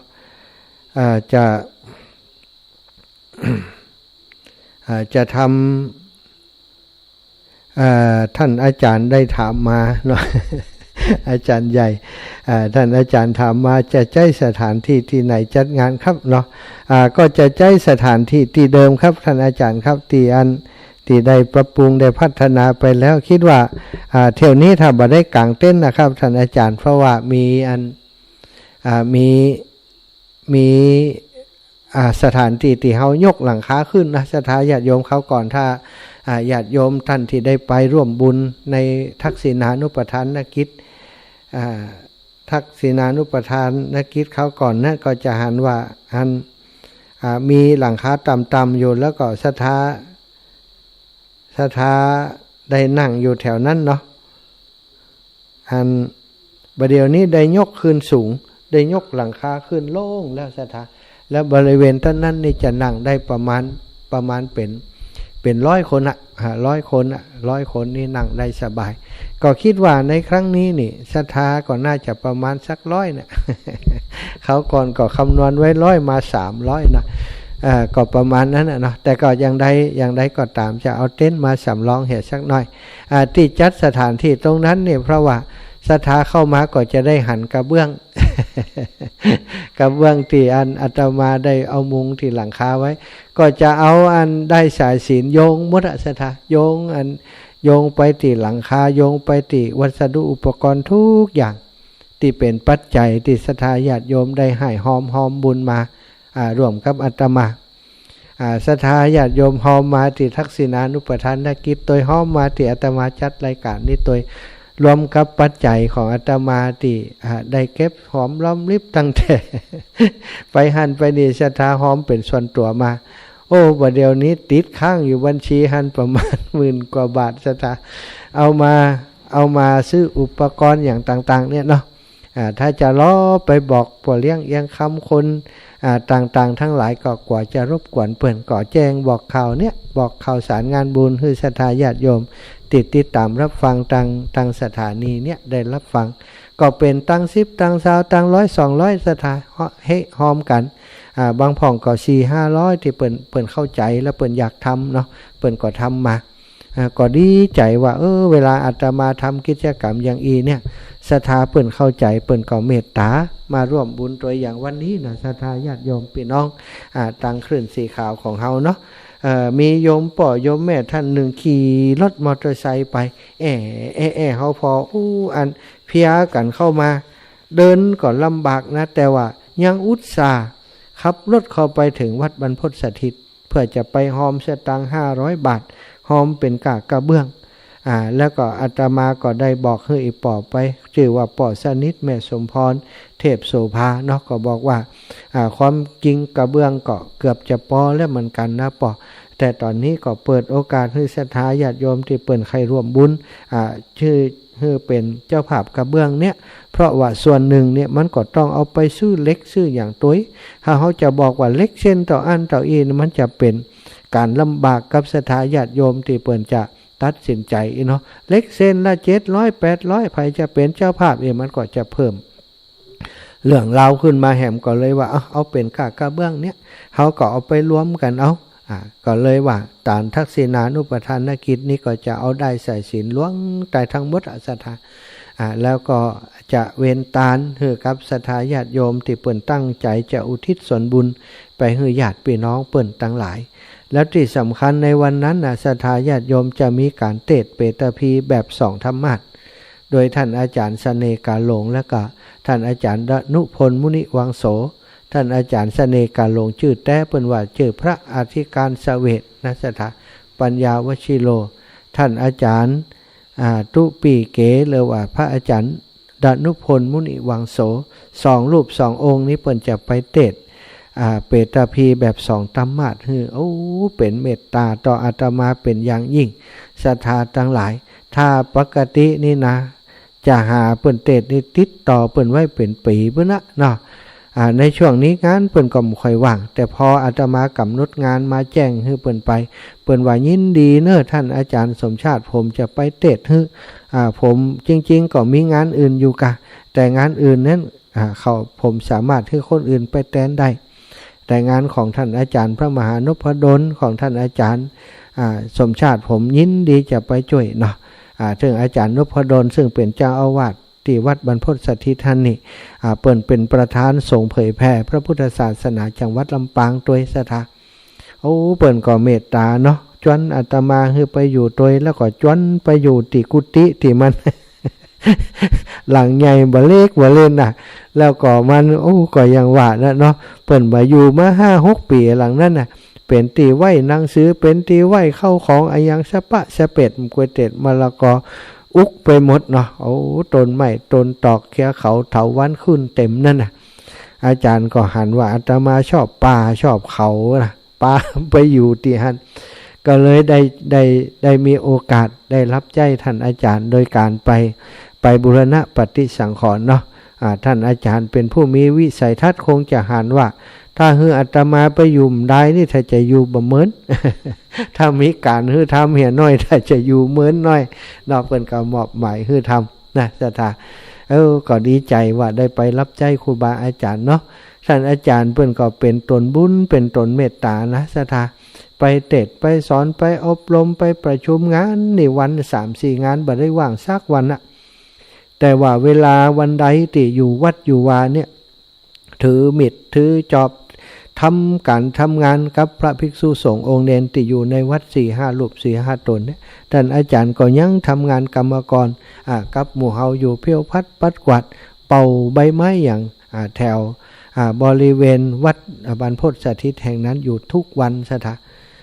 ก็ไปหันปฏิปทาเพิ่นแล้วว่าเฮาเป็นบุญเป็นวาสนาของเฮาที่ได้ไปอยู่ร่วมชายคากับท่านอาจารย์ผู้ที่มีเมตตาผู้ที่เป็น ตีเปิ่งเนาะของพุทธศาสนิกชนทั้งหลายถึงพระสงฆ์องค์สังฆเจ้าได้เปิ่งบารมีเปิ่นปัจจุบันนี้ก็ต้องไปหาบงานคณะสงฆ์เป็นเจ้าคณะอำเภอเนาะเป็นพระสงฆ์เผยแผ่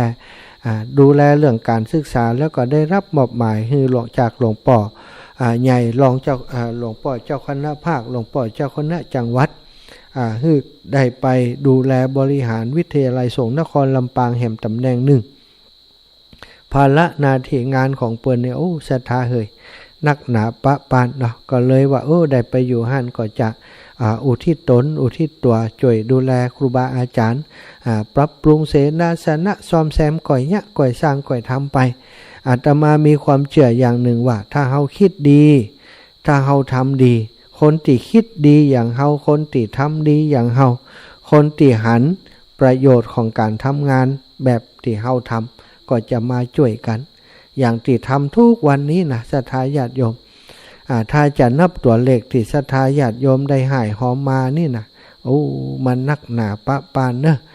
เปิ่นหอมมาอาตมาก็เอาทำสิ่งที่เนี่ยทุกวันนี้ศรัทธามาวันที่24นี่ก็จะได้หันว่าทำแต่บัดแต่งามบ่งามอย่างใดเนาะมาพอเอาเนอะนะแล้วก็ขอบคุณไปยังพี่น้องคลื่นสีขาวทุกท่านทุกคนวันก่อนไปที่ดอยนางแก้วหม่อนพระศรีสองเมืองไปงานเข้าสลากหักไม้นะเข้าสลากหม่อนพระศรีสองเมืองดอยนางแก้วเป็นเข้าสลากปีแรกที่ประกาศเป็นทางการนะกุฏิก็มีแต่ว่าไม่ได้ประกาศเป็นทางการเป็นเข้าสลากแบบเป็ดตะพีสถาบ่ได้เป็นสลากปล่อยอย่างตีอันเหมือนวัดวาอารามที่เขาทำแล้วอีกอย่างหนึ่งที่หม่อนพระศรีสองเมืองหันนะบ่ได้มีศรัทธาที่เป็นเจ้าภาพคอยดูแลเรื่องโน่นเรื่องนี้ก็อาศัยครูบาอาจารย์หลวงปู่พระครูปฏิพันธ์ธรรมทินหลวงปู่ท่านหลวงพ่อท่านอาจารย์พระครูชลทานพิทักษ์หลวงพ่อวัดเปมารามท่านอาจารย์เจ้าคณะตำบลแม่เจดีเขต2ก็ได้มาช่วยอำนวยการดูแลนะได้รับมอบหมายจากหลวงพ่อเจ้าคณะอำเภอเวียงป่าเป้าแล้วก็เจ้าคณะอำเภอดอยสะเก็ดวันนั้นก็มีหลวงพ่อรองเจ้าคณะจังหวัดเชียงใหม่จากวัดพระธาตุดอยสะเก็ดเนาะได้เมตตามาร่วมงานเป็นประธานในฝ่ายสงฆ์ในวันนั้นก็กราบในเมตตาของหลวงพ่อเนอะแล้วก็วันงานเปตพีนั้นศรัทธาญาติโยมบางท่านก็ได้ฟังจากตังถ่ายทอดสด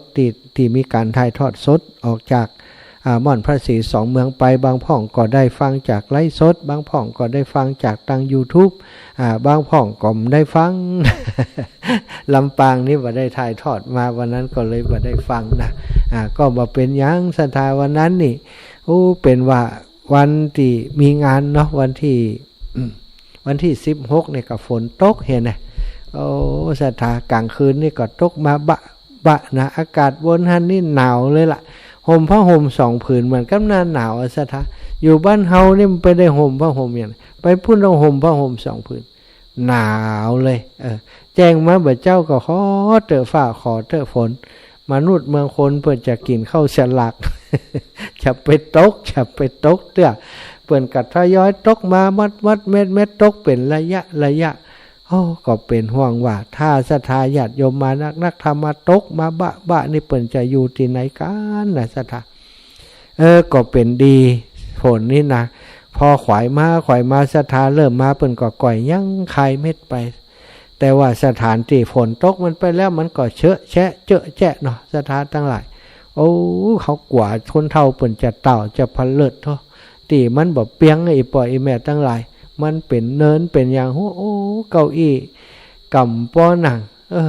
ศรัทธาขึ้นไปก็เบียดเสียดเหยียดยัดเหยียดกันอยู่ยืนบางพ่องก็ไปยืนตลอดงานอาตมาก็ได้ขอบคุณแล้วก็ขออภัยแทนครูบาอาจารย์ไปเมื่อจัดรายการเมื่อวันจันทร์เนาะจากไปก็ขอโทษขออภัยกับศรัทธาทั้งหลายไปเนอะบางพ่องก็โทรมาบอกว่าท่านอาจารย์บ่มีความผิดของไผแล้วก็ศรัทธาไปข้าเจ้าไปก็ยืนอยู่นะแต่ก็มีความสุขหันครูบาอาจารย์ แต่ละรูปละองค์พยายามดูแลศรัทธาญาติโยมทักทายปราศัยทำหืองานเข้าสลักเป็นงานติ่มม่วนข้าเจ้าบอกเคยไปงานอย่างอันกำเตไปแล้วม่วนขนาดท่านอาจารย์โฮงทานก่อนนักเนาะอีวะก่อนนักแต่นะศรัทธากะโฮงทานก๋วยเตี๋ยวนี่3เจ้าโฮงทานก๋วยเตี๋ยวแล้วก็โฮงทานหมี่พัดเนี่ยจากตังงานบ้านห้วยงูในเนาะคุณโยมกนกพิชัยนาและคณะเปิ่นก็เอาโฮงทานมาแล้วก็โฮงทานของคุณโยมอ้อมเนาะ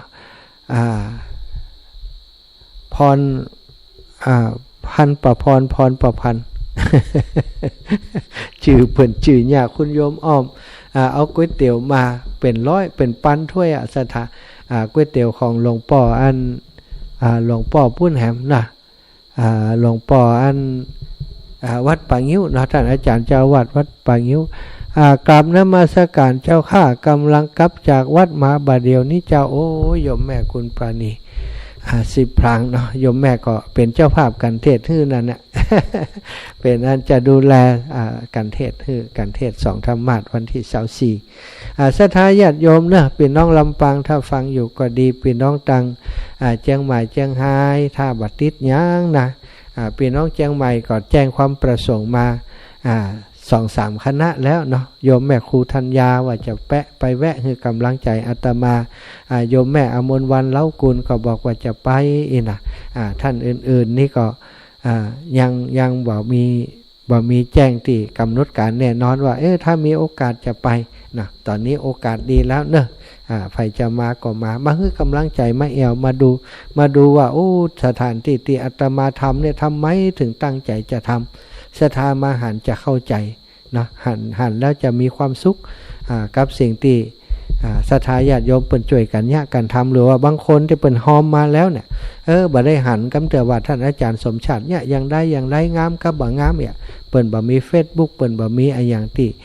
เป็นการสื่อสารที่อาตมามักจะโฟดลงไปเกี่ยวกับงานที่ทำนะเปิ่นบ่ได้ดูตรงนั้นก็มาหันจริงๆก็จะได้หันว่าทำอะไรอย่างไปพ้อง แล้วก็วันงานวันที่ผ่านมาเนอะวันที่16ก็ขอขอบคุณทุกท่านทุกคนอีกครั้งหนึ่งเนาะศรัทธาสาธุชนญาติโยมตังเมืองพานเมืองพานก็มาหลายเนอะเมืองพานแม่ลาวแม่อำเภอแม่ลาวตังแม่สวยตังเมืองฝางแล้วก็ตังเชียงรายมาแผ่วเมืองเทิงเพื่อนมาเมืองเทิงก็มาพี่น้องพะเยาบ่หันไผ่เฮ้ย พี่น้องพะเยาพี่น้องเมืองน่านนี่ไก่ลำไปเนาะมาลำบากก่อมเป็นย่างอีปออีแม่ทั้งหลายก็ฟังเรื่องราวของเปิ้นก็อนุโมทนาไปด้วยกันนะเขาก็จะได้บุญไปด้วยกันเนาะขอพอเวลาสักหน่อยนะเวลาเท่าใดแล้วเวลา 21:36 นาทีวันนี้ก็คงจะมีเรื่องราวดีๆมาฝากกับศรัทธาอีปออีแม่เกี่ยวกับเรื่องของคนเฮาเรื่องของความสิ่งที่ทำให้เฮาเป็นทุกข์เนาะศรัทธาทั้งหลายเปิ้นว่าคนบางคนเนี่ยความจริงก็เป็นคนที่เพียบพร้อมไปหมดอะถ้าพูดถึงเนี่ยน่าจะมีความสุขนี่นะเป็นคนที่ดูแล้วน่าจะมีความสุขมีบ้านมีครอบครัวมีทรัพย์สินสลิงคารมีตำแหน่งฐานะทางการงานที่ดีที่มั่นคงแต่ว่าเป็นคนที่เป็นคนที่ชีวิตบ่มีความสุขเพราะอย่างชีวิตเขาถึงบ่มีความสุขตังคุณหมอก็ดีตังคนทั้งหลายก็ดีบอกว่าคนนี้ที่เปิ่นบ่มีความสุขนั้นเพราะเปิ่นมีทัศนคติลบต่อบุคคลอื่นคำว่าทัศนคติลบต่อบุคคลอื่นมันมีถ้ามีลบมันก็มีบวกอีปอยอีแม่ทั้งหลายลบกับบวกนี่มันตรงข้ามกันลบก็คือถ้าหันคนทำดีเนี่ยคนอื่นก็สรรเสริญเยินยอดีใจอนุโมทนาที่เปิ่นทำดีแต่คนที่คิดลบเนี่ยเขาจะคิดว่าทำอย่างมันทำเอาหน้านะคะมันขาวซาลาเปานะไก่ คนที่คิดลบส่วนมากจะคิดไปอย่างนี้คนคิดลบนี่หันอย่างก็ลบไปหมดซะท่าสมองมันจะโน้มเอียงไปในทางที่คิดลบไปอย่างกูอย่างตื่นเจ้ามาก็เดือดฮื้อฟ้าฮื้อฝน วันใดร้อนก็เดือดให้ร้อนวันใดหนาวก็เดือดให้หนาววันใดฝนก็เดือดให้ฝนเป็นคนที่มองโลกในแง่ลบบ่มองโลกในแง่บวกถ้าคนที่มองลบก็คือมันมองบวกซะถ้าคนมองบวกเปิ้นก็จะมีความสุขโอ้วันนี้ฝนตกอากาศดีเย็นสบายเดี๋ยวมันก็ยังนะเฮามีจองมีลมก็ดีแล้วลูกวันนี้จะได้ใจจองใจลมซื้อมาเมินแล้วบ่ได้ใจ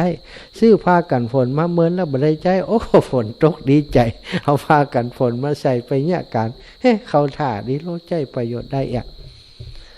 ถ้าคนคิดลบมันก็จะจมยังโอ้เปียมดมันตกหัดตายอย่างตอนนี้ยังมาตกกลางคืน ไปจมคือฝนแล้วฝนมันจะไปหู้เรื่องอย่างซะนะบ่คืนบ่วันหน้าที่ของมันน้ามันนักแล้วมันมาอยู่แล้วเมฆมาอยู่มันก็ตกนะธรรมชาติแต่คนคิดลบมันจะด่าไปหมดอย่างอาตมาว่านะกะเสียงไก่ขันมันก็ยังเดียด เสียงไก่ขันเพราะว่าจะขันหับปล่อยมันแล้วมันเหลือเพราะมันได้รับได้เนาะก็รับพอจะแจ้งแล้วก็มันขันใกล้แจ้งแล้วเนี่ย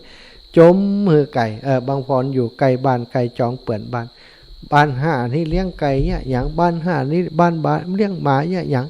หมาเปิ่นเฮาก็จมเพื่อเปิ่นแจ้งเพื่อเปิ่นด่าเพื่อเปิ่นเดียดเพื่อเปิ่นอันนี้คือคนที่มองโลกในแง่ลบทำไมสถาคนถึงมีคนไปพอจริงๆแล้วคนที่มองโลกในแง่ลบแล้วส่วนใหญ่จะเป็นคนที่มีความริษ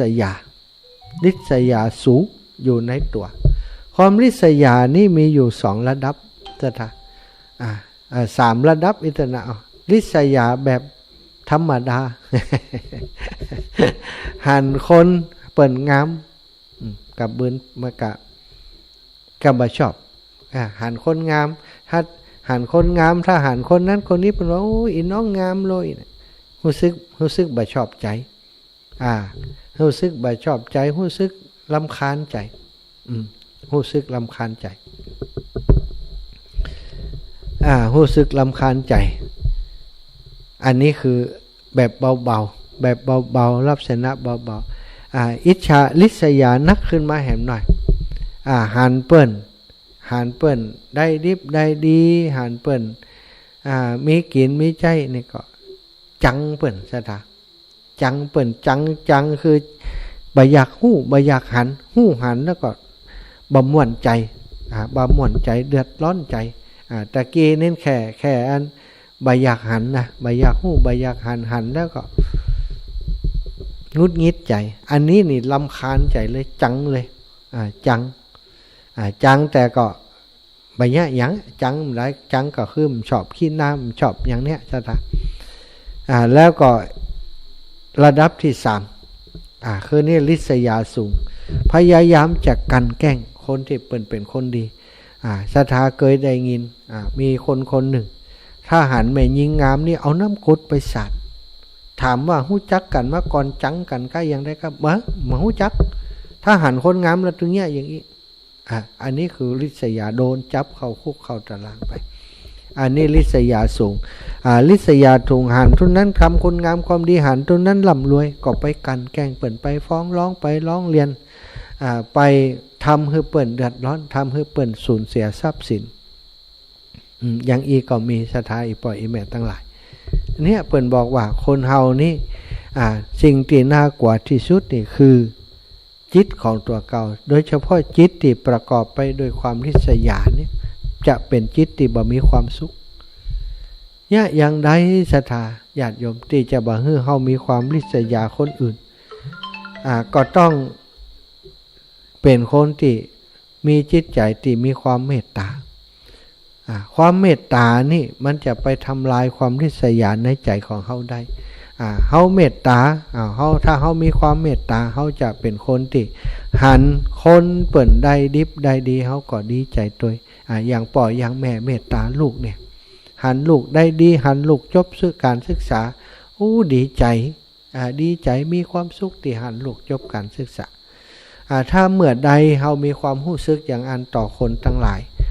คนนี้เปิ่นทำลูกเต้าเปิ่นทำการทำงานดีลูกน่ะดีใจก็เปิ่นชื่นชมเปิ่นแต้มใจว่าไปยกย่องเปิ่นแล้วมาดูถูกลูกตัวนะยังเมืองย่ำพอเปิ่นเปิ่นได้ดิบได้ดีกันหมดนะ มึงนะกะเป็นงัวเป็นควายอยู่บ้านนี่บ่สนใจบ่ไฟดีบ่เอาดีอย่างเปิดอย่างอีนี่มันใจนะศรัทธามันใจแล้วนะมันจะเกิดปัญหาแหมยังแล้วอันนี้นี่แหมยังนี่ ต้องบ่ฮือเป็นอย่างอันความเมตตาที่จริงๆก็คือเมตตาโดยบ่มีข้อแม้บ่ต้องไปเปรียบเทียบเปรียบเปยกับคนนั้นคนนี้เมตตาคนนี้ก็เมตตาคนนี้เอ็นดูเขาเอ็นดูเมตตากรุณาอยากจะให้เขาได้ดีถ้าไปเจอคนที่โอ้เปิ่นลำบากเนี่ยเนี่ยอย่างใดเนาะเขาจะได้ดีกล้าขายเขาวันใดเขาจะได้กล้าขายได้เป็นลักเป็นแหล่งได้ร่ำได้รวยเนี่ยกรุณาหรือว่าไปหาคนที่ตกทุกข์ได้อยากมีความกรุณาในใจเกิดขึ้นอยากจะให้เขาประสบความสำเร็จได้ดิบได้ดีถ้าเราฝึกจิตใจเป็นอย่างอี้ตลอดเนี่ยศรัทธาความริษยามันก็จะก่อยหายไปแล้วตัวเขาจะมีความสุขทุกคนมีเหมือนกันทุกคนบ่นักก็น้อยเนาะศรัทธาทั้งหลายศรัทธาที่โทรมาก่อนเวลา45 นาทีที่ถ้าเปิ่นยังบอกว่าอ้าวเป่านกหวีดเนอะต่อไปจะเปิดโอกาสให้ศรัทธาโทรมา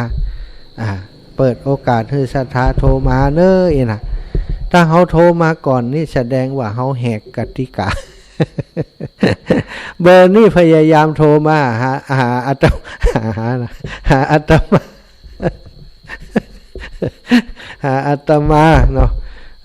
ไปหานั่นแหมะหาอาตมาตั้งแต่ตอนที่จัดรายการตะเกียนะเจ้าโลเข้ารายการมาก็จะโทรจะอ้วก็บอกฮู้จะฟังอย่างฝรั่งฝเหลือแล้วความจริงโทรมาก็มีอย่างน่ะเพิ่นจะบอกว่าแม่ฟังอยู่เนอะอย่างน่ะก็มีอย่างขออนุญาตขอแจ้งให้ทราบว่าเวลาครูบาอาจารย์เพิ่นจัดรายการเนี่ยถ้าไฟฟ้าดับกาสถานีมันดับกาโทรมาบอกอย่างอันใดแต่ว่าเปิ้นอู้อยู่เนาะศรัทธาญาติโยมเปิ้นอู้ยังจบท่านโทรมาก็ร้องกองแกงจะให้เปิ้นฮับของตัวให้ได้เนี่ยอันนี้บ่เก่งใจเจ้าหมู่บ่เก่งใจเจ้าหมู่ทั้งหลายที่เปิ้นอยู่ในกติกาเนี่ยหลายๆคนก็เหมือนกันนะเปิ้นก็อยากจะโทรมาเปิ้นก็รอเวลาว่าท่านอาจารย์เปิ้นพร้อมแล้วลูกเปิ้นประกาศแล้วก็ถึงจะโทรมาอันนี้ยังตันอย่างแต่ก็ลงกงเก่งก็ลงกงเก่งมานะนะขอแจ้งให้ทราบเนอะไผที่กำลังโทรมาก็ลงคงเก่งตะกี้นะต่อไปจะไปเนี่ยอย่างอีเตอร์หันใจครูบาอาจารย์ที่เปิ้นตั้งใจจะอู้เรื่องนั้นเรื่องนี้เปิ้นจบคำเตือนเปิ้นเปิดโอกาสคำเตือนเนี่ยเขาก็หลู่บุกบุญโทรมาอย่างนะขอกันนะขอกันอาจารย์อาตมาได้ยินหลวงปู่จมหลายรอบแล้วนะหลวงปู่ดอยเนี่ยอย่างใดนี่ นะไหนก็ไหนละวันนี้ก็เลยกลายเป็นบ่ได้อันอย่างก็บ่ได้แจ้งให้ทราบศรัทธาญาติโยมพี่น้องเปิ้นหอมมาจัดนักจัดหลายนะตั้งแม่สวยเวียงป่าเป้าห้วยงูเนี่ยหอมเก้าอี้มาหอมอันอย่างก็กระเบื้องมาเนอะศรัทธาญาติโยมทั้งหลายอาตมาติหอมมาแล้วนะอาตมาฮับด้วยตัวเองได้จดจานให้ท่านเรียบร้อยแล้วก็จะเอาไปเข้าพิธีทักษิณานุเข้าพิธีตานเปตตาพีในวันที่24จะโกดเกณฑ์เว้นตานเฮือมดเนอะทุกรายจืดที่มีมานี่ก็ขอถ้าบ่ได้ประกาศตั้งสถานีวิทยุนี้อย่างใดก็ดีบ่ได้ยินชื่อของตัวเก่าออกในวิทยุนี้ก็บ่ดีเสียใจเนอะก็ขอให้เข้าใจว่าอาตมามีเวลาบ่นักนะที่จัดรายการอยู่นี่ก็ขอให้ท่านทั้งหลายได้เข้าใจเนาะเอาเจริญปอนแม่เปิดแล้วมาเลยเจริญปอนอย่างไรขอดโยมแม่เจนจีลากราบไหว้เจ้าท่านอาจารย์เจ้าแม่ว่าใครได้ยินเนาะอย่างไรมันได้ยินสถานีมันนี่กะเจ้าได้ยินแล้วเจ้าเจ้าพระอาจารย์เนาะเจ้าได้บ่ได้อัน ว่าเรานิทานสักกำนองวันนี้เนาะได้เล่านิทานรอฟังเวลาน้อยเนาะเวลาน้อยแบ่งให้ครูบาอาจารย์นั่นท่านอื่นตัวได้2 ชั่วโมงเจ้าพระอาจารย์ทะเลเป็นกะว่าช่วยบาข่าวกับว่อนเนาะน่ากะได้หลากหลายเนาะได้ฟัง2 องค์ก็ดีอยู่เนาะสาธุเจ้าเอแม่เจ้าสาธุบุญรักษาบุญรักษาเอาอีป้อวันผูกปะกันเนอบ้านสันมานะวัดสันมานะป้อบุญธรรมปงน้องเวียงป่าเป้าครับไว้สาครับท่านวันผูกจะไปหาแฮมเมาะ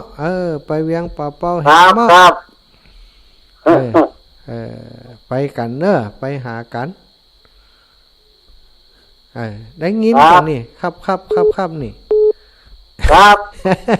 ยินอยู่ครับได้ยินอยู่ฟังข่านอูนั่นก็นั่นก็ขอบคุณอีปอหลายๆเนอะถ้าอูมันก็จะสูญตังกันเลยเนาะใจกะจะไปกะครับสาธุบุญรักษาอีปอเนอะครับผมอยู่ดีมีสุขวันผูกปะกันที่วัดสันมานะเจริญพรแม่ยายพรมาเรียกจันเจ้าอีแม่ยายพรรับอยู่รออยู่รออยู่ล่ะดีแล้วฟังแล้วก็รับเห็นเนอะที่ก็ฟังจังเลยจังเลยดีแล้วขอบคุณแม่ยายพรฮับแหมสายก่อนเนอะยายพรมาจัดการได้ตักแล้วก็รับดีแล้วยายพรนี่เจริญปอนแม่นวลยอดคำปานไว้สาเจ้ากาแฟอีแม่ลำกาแฟเข้าท่าวันหน้าก็ปากันหน่อยเนาะเจ้าได้หน่อยได้ปากันแหละเจ้าแม่ชุดนี้เค็มดีเนอะชุดนี้เค็มดีกาแฟเนี่ย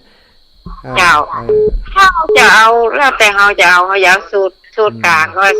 สูตรเค็มเนี่ยเจ้าเอาสูตรเนี่ยเน็ตถ้าเป็นฟังลูกนี่ก็ฟังข่าวกูพอเนี่ยพอบอกตาลูกมันน่ะลูกมัน2 ขวบนั่นโอ้ยแม่ผมฟังละฟังข่าวสลดใจอินดูสาธุน่ะฟังข่าวมันจะมีเรื่องมูลเนี่ยเนาะเจ้าแม่ขอพัฒนาด้วยเนอะที่บ่ได้ไปโดยการโดยนะเป็นยาเจ้าเดี๋ยวก็เนาะแม่ขออนุญาตไปหลับปูนก่อนเนอะจ้าสาธุแม่สายทองบ้านห้องลำปูนเจ้ายังฟังเนอะเจ้าวันนี้ฝุ่นกูมาตกจัดจินดิเจ้าก็18.5เลยจะฝากกอวันนี้ฝากยังกันเรื่องความรู้นะกันฟังน้ำฟังรำนะกันเพิ่งครูบาอาจารย์เรื่องกินเรื่องจานกับเพิ่งบุญผู้เจ้านะกันเรื่องเก่าเรื่องหลังหวังเพิ่งคนเฒ่าคนสูงคนเฒ่าใกล้หูล้อมหัวอะไรส่วนหลังปักอย่างปักกระตุกก็ห้ามจะมั่นสมควรมากันต้องนี้พักสีนอกส่วนมันเจ็บบุคคลก็ปักลาบปัดซอยถ้าเพิ่นตุนหัวพระตู่บ่ไหวหนีก็จึงไปตำค้อยไปหวังเพิ่งแสงแมงข้าตัวน้อยหันจะเป็นป้อยดีกาเหมือนติ้งไข่มดตกลงป้าจะพลิกขึ้นมาเป็นไปมาได้นะเจ้ายังฟังใจนะเจ้าจะตุ้ปานกันเนาะแม่เนาะอีแม่เป็นเก่งกำข้าวกำเครือว่ากันไปสาวน้อยบ้านอย่างก็สับเสมงอินเสมงอยากต้มน้ำมูลก็อีทำอะไรกะเอามา3 ตัวตัวเนาะเอา3 ตัวกะสัก100เนาะสัก100ได้เกินตัวเพื่อนตัว200อีแม่เอามา100ก็ได้เกินตัวปีหน้าได้เกินตัวก็ดีจ้ะดีกะเขาได้ขาเดียวจ้ะเนาะได้เหรอได้ขาเดียวนั่งสักน้อยเดียวก็ได้ลูกปีหน้าเอาแหมเกินกะไม่เป็นยัง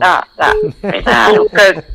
ปีหน้าเอาเกินเนาะเอาตามกำลังเขานะค่ะอีแม่เราได้ก็ได้เนอะกำลังมันมีแต่อีละเนาะเจ้าสาธุบุญสาไว้สาเจ้าแม่วิอินอันนี้แฟนตัวยงเหมือนกันเนอะ แม่บัวคำท่าจ้างเวียงน้องรองกราบไหว้เจ้าท่านมหาเจ้าฟังเนื้อเป็นพระเจ้าอ่ะเอาดีกะฟังกันให้กำลังใจกันตลอดเนาะเจ้าฟังขึ้นห้วยตรงซากก็เป็นเนื้อเอาดีแล้วขอบคุณห้วยตองซากสถานีธรรมะตลอด24ชั่วโมงเจ้ากำลังใจขึ้นมาเนื้อกราบไหว้เจ้าเอาเจ้าเลินป้อนโอ้ฉันรับสายไม่ได้วางสายก่อนอ่ะแม่หลงบ้านบวกข้างอำเภอลี่ละปูนอันสถานีลี่นี่รู้2 เดือนไก่โอ้อย่างไรดีฮะจะไปแปลงอย่างไรจะแม่แล้วชักอย่างแล้วก่อมเดี๋ยวนี้ดีแล้วกะเดี๋ยวนี้ดีวันนี้บ่ได้โอ้ดีใจเนาะฉันร้องบ่ดีใจอย่างมะม่วงแม่งอมแต่เด้อบ่ได้โทรหาคนนั้นคนนี้อินดูตาจ้าดีแล้วตั้งใจฟังเน้อแม่เน้อจ้าไปแม่ไปเอวเมืองน่านก่อนไปตาวังผาเมืองน่านพุ่นป่อนน้อยสมเพชรถ้าวังผา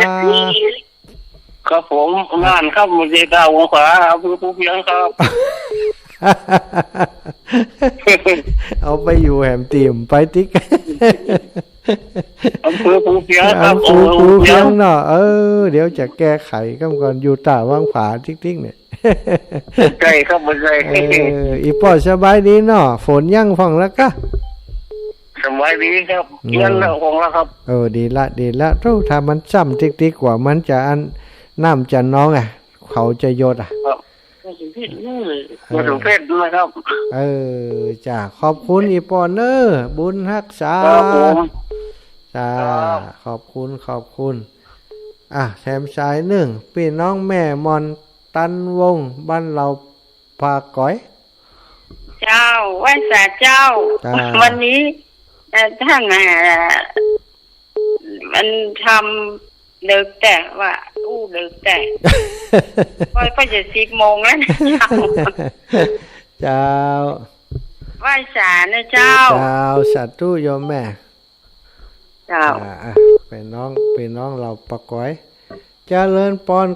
9941ต้าเหล็กเน็ตเฮาห้ยจากไหนตั้งใดจากแม่น้อยเจ้าแม่น้อยไหนแม่น้อยอุตุดีเนี่ยแม่เปลี่ยนซิมใหม่จ้ะเจ้าเปลี่ยนซิมใหม่เนี่ยเสียงก็เปลี่ยนใหม่นี่เจ้าโทรศัพท์ใหม่แฮก้านี่เจ้าโทรศัพท์เก่าเนี่ยแต่ว่าเปลี่ยนซิมใหม่เจ้าแม่น้อยอุตุดีเนาะถ้ามีเวลามาเนอะวันที่อันอย่างก็24เนี่ยโยมรถของโยมแม่อันแม่แก้วบ้านกาดโป่งยังหวังอยู่เนอะไผจะมาตัวบอกที่แม่แก้วหั่นอีแม่เจ้าไปกับแม่ยังก็แม่บ่ขี้กะเจ้าถ้าเป็นน้องตั้งกาดโป่งก้าอย่างกันปุ่นที่เปิดนั้นจะมาถ้าไผมีรถเนอะบอกที่แม่แก้วบ้านกาดโป่งเนาะเจ้าจะไปตัวแม่แก้วแม่เจ้าสาธุเจ้าสาธุบุญรักษาแม่ลาพรปางิ้ววันผูกป้าการอีแม่มาแน่นอนนะเจ้าไปแน่นอนจ้ะเตรียมเรียบร้อยแล้วแหละจะไปที่ไหนพี่บ่มีปัญหาพ่อจะว่าไปงานศพพันก่อนแล้วก็จะแวะขึ้นไปหาอีแม่แล้วก็จะแวะไปหาหลวงปู่บ่ฮู้ว่ากี่โมงเนาะกี่โมงนี่บัดแน่เพราะว่าไปถึงเตียนวัดสันมานะนี่2 โมงแม่14 นาฬิกา3-4 โมงก็ไปปุ่นก็จะแล้วเนาะก็จะแล้วก็ 4-5 โมงปุ่นไปปุ่นถ้ามาก็โทรหาแม่จำเนอแม่เจ้าแม่สาธุเจ้าแม่ไปเมืองฝางสักหน่อยได้ไปเมืองฝางม่วนใจมาแล้วเมืองฝางเจ้าแม่เจ้าลูกพระมาเมืองฝางเมืองยินแล้วเป็นตัดสถานีแล้วรับแล้วสถานีตัดไปตะกี้แล้วกาเจ้าครั้งให้มาทีเป็นก็ตัดแล้วเจ้าดีแล้วแม่บุญรักษาแม่เนอะเจ้าสาธุเจริญปอนแม่ศรีพันธ์โยมแม่ศรีพันธ์แม่โจ้สันทรายมาสายสุดท้ายพอดี สายสุดท้ายอ่ะสายสุดท้ายอีกแล้ววันนี้ แม่สายบัวเขาเป็นห่วงอีป้าอีแม่นะกะมันได้โทรมาก็งอมหาแหละแล้วได้โทรจนเหมือนแล้วเพราะว่าฝนตกลงไปน้องมาเดียวเนาะเจ้าแม่แม่ก็มันก็มาชวนแม่เลยนะล่ะเดี๋ยวอันจะบอกให้เปิ่นเนอะแม่อมนวันแม่อมนวันถ้าอย่างใดจวนแม่4,000มาเอวลำปางจีมนั่นแหละมันเพิ่งจะคุยแม่ฟังแล้วนะมันบอกว่าเมื่อมันแห้งๆหันหน้ากันนะแม่เอ็นดูแม่ว่ะเจ้าสาธุกับแม่เนอะเวลาตุลูกหมดแล้วแม่จ๋าจ้าอายุวันโนสุขังพลังเนอศรัทธาญาติโยมทุกท่านทุกคนอยู่ดีมีสุขอยู่ดีมีสุข